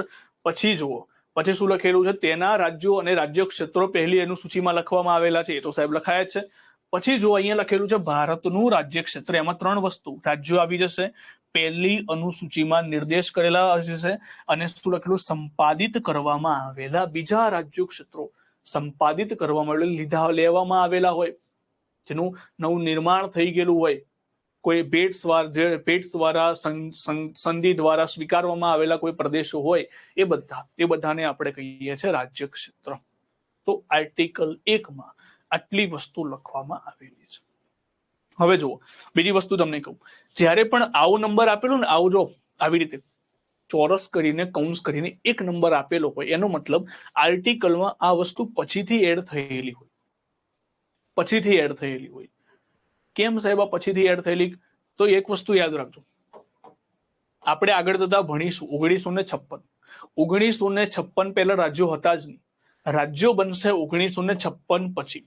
એટલા માટે રાજ્યો જ્યારે બને ત્યારે આની અંદર ફેર કરવો પડે. તો આ વસ્તુમાં ફેર થયો જ્યારે 1956માં 7મો સુધારો થયો ને, ત્યારે અહીંયા રાજ્યો શબ્દ ઉમેરવામાં આવ્યો. અને તો પહેલા આટલું જ હતું, ઇન્ડિયા અર્થાત ભારત રાજ્યોનો સંઘ છે. પરંતુ એ વખતે દરેક રાજ્ય ક્ષેત્રને અલગ કરવાનું જે નંબર છે, પહેલી અનુસૂચિમાં ફેરફાર કરવાની જે વાત આવે છે, ત્યારે 7મો સુધારો 1956 થયેલો હતો, બરાબર. એની ચર્ચા આપણે જ્યારે 7મો સુધારો ભણીશું ત્યારે આપણે ચર્ચા કરીશું. પહેલા આર્ટિકલ 1માં કોઈને ડાઉટ હતો મને કહો. આર્ટિકલ 1માં કોઈને ડાઉટ છે? ક્લિયર છે ને આટલી વસ્તુ? તો અહીંયાથી આ જે ટફ લેંગ્વેજ છે એ પણ ક્લિયર થઈ જશે અને જે આપણે બોર્ડ વર્કમાં આ બધું લખેલું છે એ પણ તમારું ક્લિયર થઈ જશે. તો અનુચ્છેદ 1 ઇન્ડિયા અર્થાત ભારત રાજ્યનો સંઘ છે અને પછી ભારતમાં 2 વસ્તુમાં રાજ્ય ક્ષેત્ર એ બધી વસ્તુમાં ડિવાઈડ થશે. ચલો તો જઈએ નેક્સ્ટ આર્ટિકલ ઉપર. ચલો તો નેક્સ્ટ આર્ટિકલ, બીજો એક આર્ટિકલ આપણે કમ્પ્લીટ કરી દઈએ. 2 આર્ટિકલ આપણે જોઈ. ચલો તો બીજો આર્ટિકલમાં વાંચો. બીજો આર્ટિકલ શું કહે છે સાહેબ? બીજો આર્ટિકલ કહે છે કાયદાથી સંસદ પોતાના ઉચિત લાગે તેવી બોલીઓ અને શરતોએ સંઘમાં નવા રાજ્યોને દાખલ કરી શકશે અથવા તેમની સ્થાપના કરી શકશે. 2 વસ્તુ છે, નવા રાજ્યોને દાખલ કરી શકે અથવા તો તેમની સ્થાપના કરી શકે. અહીંયા જો અહીં 3 નંબર લખેલો છે, એનો મતલબ આ શું થયો? પછીથી ઉમેરવામાં આવ્યો છે. 2 2A જે સિક્કિમને સંઘ સાથે સંબંધિત રાખવા બાબત હતી, જે સંવિધાન 36મો સુધારો 1975 ની કલમ 5 થી એને રદ કર્યો છે. તારીખ 26/4/1975 થી અમલમાં છે. આ નહીં યાદ રાખો તો વાંધો નહીં, એના માટે એક્ઝામ્પલ જ યાદ રાખવાનું, પણ અહીંયાથી તમારે બેઝિક વસ્તુ યાદ રાખવાની છે, આ વસ્તુ. હવે અહીંયા કહેવા શું માંગે છે એની આપણે ચર્ચા કરીએ અને પછી તમને ફરી વંચાઈશ, જેના કારણે તમારું ક્લિયર થઈ જશે. અહીંયા અનુચ્છેદ 2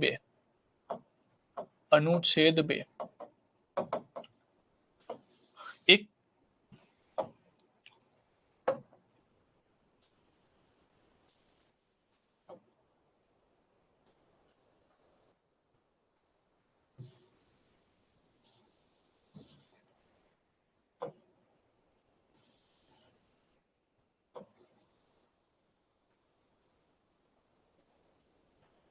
આમ થોડું વધારે થોડું ઓવર થઈ ગયું, પણ આ તમે સમજી લેજો બરાબર કે આ ભારત દેશ છે આપણો, અને તમે સમજી શકો. પછી મેપ ડ્રોઈંગમાં મને એટલું સારું નથી, પણ તમે એવરેજ સમજવા માટે સમજી લેજો.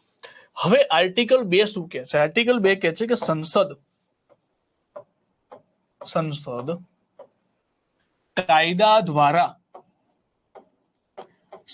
કાયદા દ્વારા બે વસ્તુ કરશે. પહેલી વસ્તુ, નવા રાજ્યોનો પ્રવેશ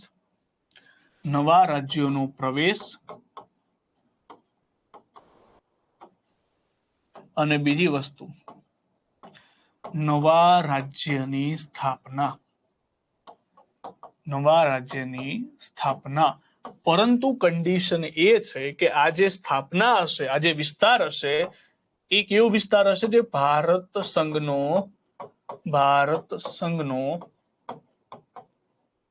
ભાગ ન હોય તેવું, ભારત સંઘનો ભાગ ન હોય એવા વિસ્તારોની આપણે સ્થાપના કરીશું. બરાબર? તમે હસતો નહીં, આવું થોડું મને એવું લાગે છે કે મેં બહુ ખરાબ દોડ દીધું. કઈ વાંધો નહીં, આપણે થોડું વ્યવસ્થિત, હું શીખી રહ્યો છું કે થોડુંક વ્યવસ્થિત આવે. બહુ ટ્રાય કર્યા મેં, પણ આવતું નથી. પણ કઈ વાંધો નહીં, આમ બરાબર. હવે થોડું વ્યવસ્થિત લાગશે. ચલો, હવે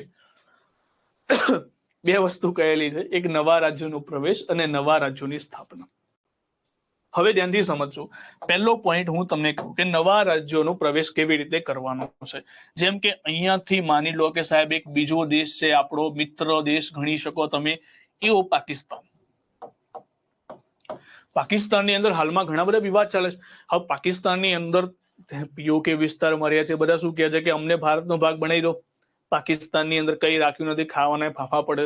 હવે માની લો કે પાકિસ્તાનનો કોઈ એરિયા છે, લાહોર ઉદાહરણ તરીકે, લાહોર અથવા તો ઇસ્લામાબાદ, જે લઈ લો. ચલો લાહોર લઈ લો, આપણે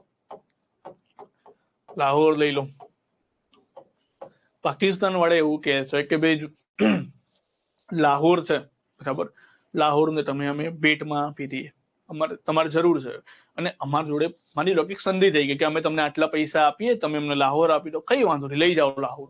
તો ઉદાહરણ તરીકે માની લો કે લાહોર ને આપણે ભાગ બનાવવું છે, તો એ હાલમાં ભારતનો ભાગ નથી, પરંતુ એને નવા રાજ્યો એટલે કે બીજા દેશમાંથી આપણે એન્ટર કરાવવાનું છે. તો કયા આર્ટિકલ મુજબ એન્ટર કરાવીશું? તો એ આર્ટિકલ છે 2, એટલે કે નવા રાજ્યોનો પ્રવેશ. કોઈ અન્ય દેશનો ભાગ હોય અથવા તો અન્ય વિસ્તારનો ભાગ હોય, ભારત સંઘનો ભાગ ન હોય એવા વિસ્તારનો જો સામેલ કરાવવાની વાત આવે છે, તો એવા વિસ્તારને સામેલ આપણે કયા આર્ટિકલ મુજબ કરીશું? આર્ટિકલ 2 મુજબ. અને બીજો પ્રશ્ન અહીં આવે કે સાહેબ સામેલ કેવી રીતે કરવામાં આવશે? તો સંસદ એના ઉપર શું બનાવશે? કાયદો બનાવશે. સંસદ એના ઉપર કાયદો બનાવીને ભારતનો ભાગ બનાવી દેશે. બરાબર? હવે આ તો પહેલા પોઈન્ટની વાત કરી દીધી, આ પહેલો મુદ્દો હતો. આ જે મુદ્દો હતો પહેલો મુદ્દો. હવે માની લો કાલે ઉઠીને અહીંયા ભારતમાંથી કોઈ ટાપુ મળી આવ્યો, જેનું અહીંયા કોઈ ટાપુ છે અથવા તો આઈલેન્ડ છે, કોઈ એવો વિસ્તાર મળી આવ્યો જેના ઉપર કોઈનો અધિકાર નથી, એ હમણાં વિસ્તાર મળી આવ્યો. માની લો કે મોદી સાહેબ ફરવડા કે નવો વિસ્તાર શોધીને લાયા કે આના ઉપર તો કોઈનું શાસન નથી, એક કામ કરીએ આને આપણે ભારતનો ભાગ બનાવી દઈએ, એના ઉપર કોઈ દેશનો અધિકાર નથી, એવો કોઈ પ્રદેશ આપણને મળી આવે છે, તો એવા પ્રદેશોને પણ એ જગ્યાએ પણ આપણે નવા રાજ્યોની સ્થાપના કરી શકીએ છીએ. હવે આ વિસ્તારને આપણે ટ્રાન્સફર તો કરી ના શકાય, પરંતુ આ વિસ્તારને આપણે શું કરીશું? આ વિસ્તારના અલગ નામથી ઓળખી દઈશું, કહીશું આ ભારતનો ભાગ છે, ભારતનું રાજ્ય છે. અને તો સિમ્પલ વસ્તુ છે. આ બીજો પોઈન્ટ આપણને સમજાવવા માંગે છે. જો આ બંને વિસ્તારમાં તમે સમજ્યા કે આ બંને વિસ્તાર ભારતનો ભાગ નથી, એટલા માટે આપણે એને કયા આર્ટિકલ મુજબ જોડીશું? આપણે એને જોડીશું આર્ટિકલ 2 મુજબ. ખ્યાલ આવી ગયો આની અંદર? ને કોણ જોડશે આને? તો સંસદ પોતાનો કાયદો બનાવીને ભારતનો ભાગ બનાવશે. સંસદ કાયદો બનાવી પણ કેવો કાયદો હશે? કાયદો બનાવી પણ આ કેવો કાયદો હશે? બિલકુલ સાદી બહુમતીથી. આગળ જતા આપણે એ પણ સમજીશું કે સાદી બહુમતી કોને કહેવાય. અહીંયા ખાલી નોટ ડાઉન કરીને રાખો કે સાદી બહુમતીથી. અને સીધી વસ્તુ છે, ભાઈ કોઈ આપણને ભાગ આપતું હોય તો આપણે સાદી બહુમતીથી જોઈન કરી દેવું પડે ને. એના માટે વિશેષ બહુમતી થોડી રખાય કે નાના 2/3 વાળી બહુમતી, હેવી બહુમતી થોડી રખાય. આપણે ભારત લેવાનું ભાગ છે, લેવાની અંદર તો આપણને ક્યાં ના પડી શકે. બરાબર? તો ખ્યાલ આવી ગયો આર્ટિકલ 2 મુજબ. આર્ટિકલ 2 મુજબ શું છે? આનું એક બેસ્ટ એક્ઝામ્પલ છે સિક્કિમ સાહેબ. આ તો આપણે જન ઓવર વાત કરી. અહીંયા સિક્કિમ, માની લો કે અહીંયા સિક્કિમ, આ ત્રીજો પોઈન્ટ આવ્યો. તો સિક્કિમ જે હતું એ શરૂઆતમાં એક રજવાડું હતું ચોગ્યાલ વંશનું. ચોગ્યાલ વંશનું એટલે સિક્કિમની અંદર એક ચોગ્યાલ એટલે જે ચીની જેવા જે રાજાઓ હોય એમનું એક રજવાડું હતું. હવે આ જે ચોગ્યાલ વંશનું રજવાડું હતું એની અંદર પ્રોબ્લેમ એ આવ્યો કે જે સિક્કિમ છે, માની લો કે સિક્કિમ છે, સિક્કિમની ઉપર આવેલું છે તિબેટ. અહીંયા તિબેટ છે ને એના ઉપર આવેલું છે ચાઇના. હવે પ્રોબ્લેમ શું થઈ? ચાઇનાએ તિબેટ જીતી લીધું. હવે તિબેટ તો ઘણો મોટો વિસ્તાર હતો. તો અહીંયાથી સિક્કિમને લાગ્યો ડર. સિક્કિમને એવું થયું કે જો ચાઇના તિબેટ જીતી શકે છે તો સિક્કિમ તો નાનકડી વસ્તુ છે, કાલે ઉઠીને ચાઇના અમને પણ હરાઈ દેશે. તો એટલા માટે એ વખતે સિક્કિમના જે રાજા છે, ચોગ્યાલ વંશના રાજા, એને ભારત દેશ સાથે મદદ માંગી. તો ભારત દેશે કહી દીધું કઈ વાંધો નહીં, તો સિક્કિમની આજુબાજુ બોર્ડરમાં આપણે પોતાની આર્મી મૂકી દીધી અને કહી દીધું કે કઈ વાંધો નહીં, તમે ચિંતા ના કરતા, નિરાંતે રહો, સિક્કિમની રક્ષા આપણે કરીશું. પણ એક કન્ડિશન છે કે આગળ જતા પછી આ કોન્ટ્રાક્ટ બની રહેવો જોઈએ. તો કઈ વાંધો નહીં, રાજાએ પોતાની એપ્રુવલ આપી દીધી. હવે થોડા સમય બાદ જ્યારે દરેક દેશો પોતાની રીતે સ્વતંત્ર બનતા હતા, જ્યારે સિક્કિમની અંદરથી દૂર થઈ ગયું, સિક્કિમની અંદરથી જે સિક્કિમ જે હતું એના ઉપરથી ડર દૂર થઈ ગયું કે હવે જો નાના નાના રાજ્યો બની જાય, જેમ કે નેપાળ છે, સિક્કિમ છે, નેપાળ પોતાની રીતે સ્વતંત્ર રહી શકતું હોય તો આપણે પણ પોતાની રીતે સ્વતંત્ર રહી શકીએ. તો એમને ઇન્દિરા ગાંધીના શાસનની અંદર ચોગ્યાલ વંશના જે રાજા હતા એમને ઇન્દિરા ગાંધીને લેટર લખ્યું. ઇન્દિરા ગાંધીને લખી દીધું કે કામ કરો કે તમારી જે આર્મી છે ને પાછી લઈ જાઓ, અમે હવે સ્વતંત્ર દેશ તરીકે રહીશું, સ્વતંત્ર દેશ તરીકે રહેવા માંગીએ છીએ. ઇન્દિરા ગાંધીને વિચાર આવ્યો કે આટલા વર્ષો સુધી આપણી આર્મી ત્યાંના લોકોની રક્ષા કરતી હતી અને આમની મરજી મુજબ આર્મીને દૂર કરી દે. સિક્કિમની અંદર તો ઇન્દિરા ગાંધી બધા લોકો એ જ ગણતા હતા કે ભારતનો જ ભાગ છે, પણ ભારતનો ભાગ હતો નહીં. તેને રાજાએ લેટર લખી દીધો કે હવે આ કોન્ટ્રાક્ટને આપણે કેન્સલ કરીએ છીએ, હવે તમે તમારી આર્મી પાછી લઈ જાઓ, અમે સ્વતંત્ર છે. કેમ સ્વતંત્ર કહી દીધું એમને? કારણ કે બાજુબાજુના ઘણા બધા નાના નાના દેશો હતા પોતાની રીતે સ્વતંત્ર બની ગયા, જેમ કે નેપાળ છે, સિક્કિમ છે, ભૂટાન છે. એટલે સિક્કિમને એવું હતું કે આપણે પણ સ્વતંત્ર બની જાય, આપણને પણ કોઈનો ખતરો નથી. તો સિક્કિમે ઇન્દિરા ગાંધીને કહી દીધું આ વસ્તુ. હવે પ્રોબ્લેમ થઈ ગઈ કે ઇન્દિરા ગાંધી તત્કાલિક એ વખતે રોના એજન્ટ હતા, એમને બોલાવ્યા, કહી દીધું કે કોઈ પણ સંજોગોમાં સિક્કિમ આપણા હાથમાંથી ના જવું જોઈએ, સિક્કિમને કોઈ પણ સંજોગોમાં ભારતનો ભાગ બનાવો. પણ મુદ્દો એ હતો કે સિક્કિમમાં રાજા હતા. રાજા, હવે તમે વિચાર કરો કે અહીંયા રાજા છે, રાજા લોકો એમની રાજાની સમક્ષ કેવી રીતે પડી શકે? પણ સિક્કિમની અંદર એક પાર્ટી હતી જેનું નામ છે સિક્કિમ નેશનલ કોંગ્રેસ. હવે આ સિક્કિમ નેશનલ કોંગ્રેસ રાજાના વિરોધમાં હતી. સિક્કિમ નેશનલ કોંગ્રેસની વિચારધારા એવી હતી કે આપણે છે ને દરેક દેશોની અંદર રાજાશાહી નથી, જેમ કે ભૂટાન છે ને બધી જગ્યાએ, નેપાળ છે ને બધી જગ્યાએ ધીમે ધીમે રાજાશાહી ઓવર થાય છે. તો આપણા દેશમાં કેમ રાજાશાહી છે? આપણે પણ લોકશાહી રાખવી જોઈએ. તો એ પાર્ટીને ભારતે સપોર્ટ કર્યો કે તમે અમે તમને સપોર્ટ કરીએ છીએ, ફંડિંગ પૂરું પાડે, તમે રાજાના વિરોધમાં જાઓ. અને એટલા માટે ધીમે ધીમે કરીને લોકો રાજાના વિરોધમાં ગયા અને ધીમે ધીમે કરીને સિક્કિમમાં એક લોકશાહીની સ્થાપના થઈ ગઈ. ત્યાં વોટ કરાવવામાં આવે અને વોટની અંદર કહેવામાં આવ્યું કે કેટલા લોકો રાજાના ફેવરમાં વોટ કરવા માંગે છે, કેટલા લોકો પબ્લિકના ફેવરમાં વોટ કરવામાં આવે. તો એ વખતે સિક્કિમમાં 97% લોકોએ વોટિંગમાં કીધું કે અમારે રાજાશાહી નથી જોતી, અમારે લોકશાહી જોઈએ છે, લોકોના હાથમાં શાસન જોઈએ. અને બાકીના 3% લોકોએ રાજાશાહીમાં કીધું. અને એટલા માટે સિક્કિમને ભારતે શું કરી દીધું? ભારતે પોતાનું સહરાજ્ય બનાવ્યું, ટેમ્પરરી. અરજીત ક્ષેત્રની અંદર ભારતે શું બનાવી દીધું? સિક્કિમને. આમ તો બહુ મોટી લાંબી સ્ટોરી છે, પરંતુ આપણે ખાલી યાદ રાખવાનું છે, સિક્કિમને સહરાજ્ય બનાવ્યું. સહરાજ્યનું નિર્માણ કર્યું સિક્કિમને, અને એ રાજ્યનું નિર્માણ કર્યું 35મો સુધારો 1974, અને આગળ જતા સિક્કિમને પોતાનું સંપૂર્ણ રાજ્ય બનાવી દેવામાં આવ્યું. અહીંયા બની ગયું સંપૂર્ણ રાજ્ય, અને આ સંપૂર્ણ રાજ્ય બનાવવામાં આવ્યું 36મો સુધારો 1975. 36મો સુધારો 1975 માં સિક્કિમ ભારતનું 22મું રાજ્ય બને છે. કયું રાજ્ય બને છે? 22મું રાજ્ય. 22મું રાજ્ય. ચલો, ખ્યાલ આવી ગયો આટલી વસ્તુનો?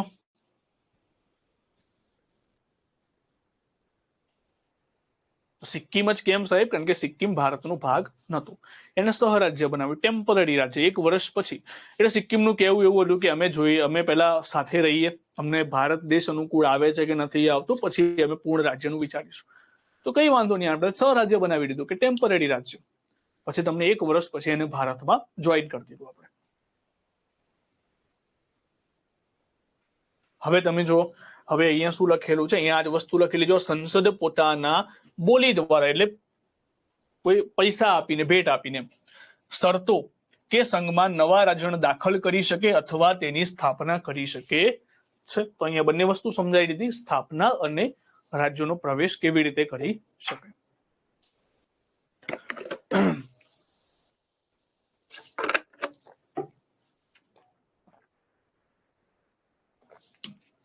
ચલો, ડન છે આટલી વસ્તુ? અહીંયા સુધી આપણે રાખીએ, બરાબર?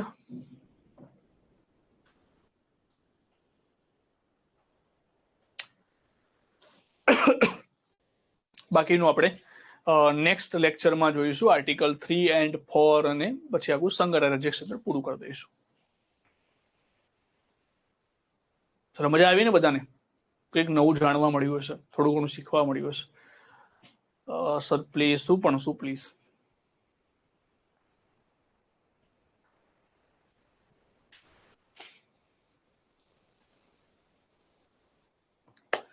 ચલો, ઓકે. પેલું સમજો, 12 પાસ મેં તમને કીધું કે એનો કોઈ અંદાજો નથી હમણાં.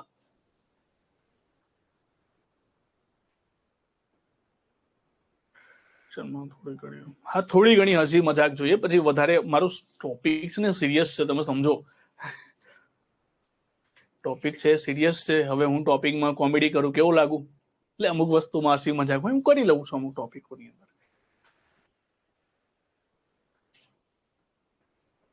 ટેસ્ટ હશે કદાચ આજે, હશે. હા, 12 પાસ. મેં તમને ફરી એકવાર કહું છું કે મને અંદાજો નથી. જનરલી 90% માનીને ચાલો કે 12 પાસ પર રહેશે, 90%. પરંતુ આ તો નક્કી ના કરી શકાય. નક્કી નિયમ આવી ગયા, કહી દીધું કે ના કોલેજ, તો પછી એ પ્રમાણે હોઈ શકે. એ તો હું કેવી રીતે કહી શકું? એની અંદર દિલવર કુમાર યોગીભાઈ, તો એમાં જનરલી એ મારું કામ નથી, મેનેજમેન્ટનું કામ છે. સોરી ફોર દેટ, કારણ કે મારું કામ માત્ર લેક્ચર લેવાનું છે, તો એ મેનેજમેન્ટ છે.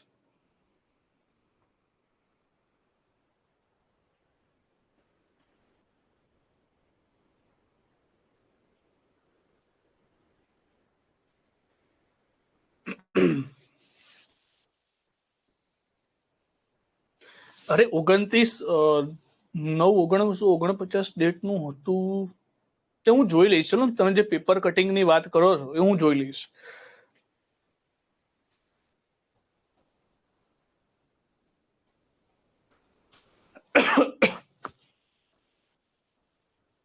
ઉંમર કેટલી રહેશે?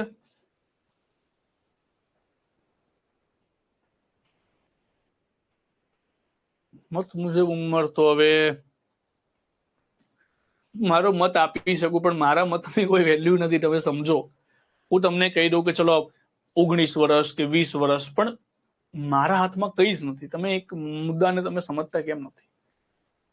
એક ને એક ક્વેશ્ચન કરવાથી એ જયારે આવશે ને ત્યારે દરેક વસ્તુ આવી જશે. બીજી વસ્તુ, જો તમારી ઉંમર નાની હોય જો તમારી ઉંમર નાની હોય તો તમારા જોડે મોકો છે, તમે અત્યારે તૈયારી કરી નાખો. જ્યારે પણ આવશે તમારી ઉંમર તો એવું નથી કે એટલી ને એટલી રહેવાની, વધવાની તો છે જ ને ઉંમર.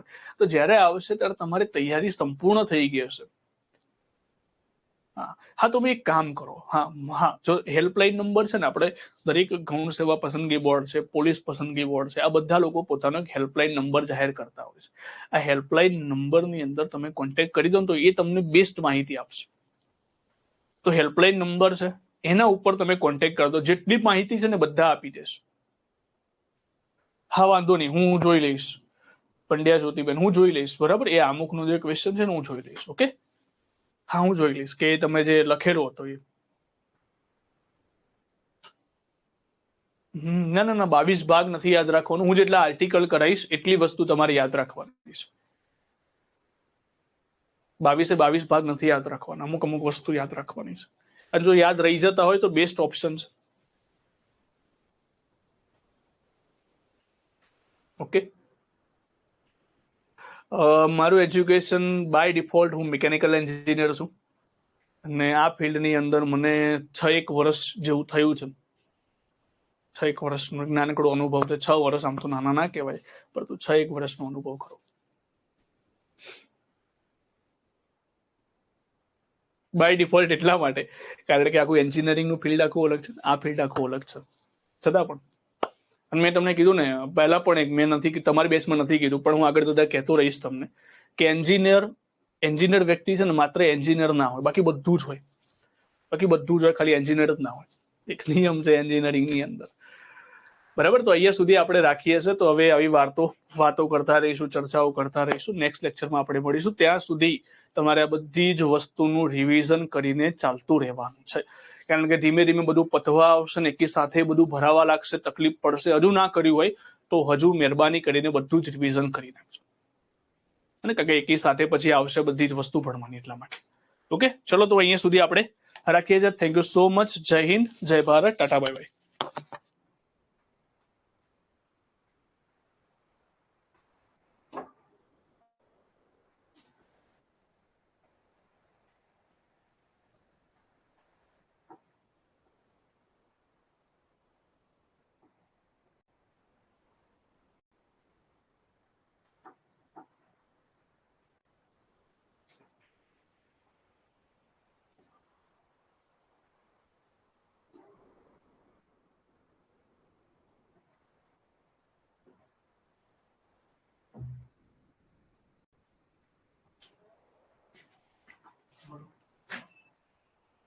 બરાબર.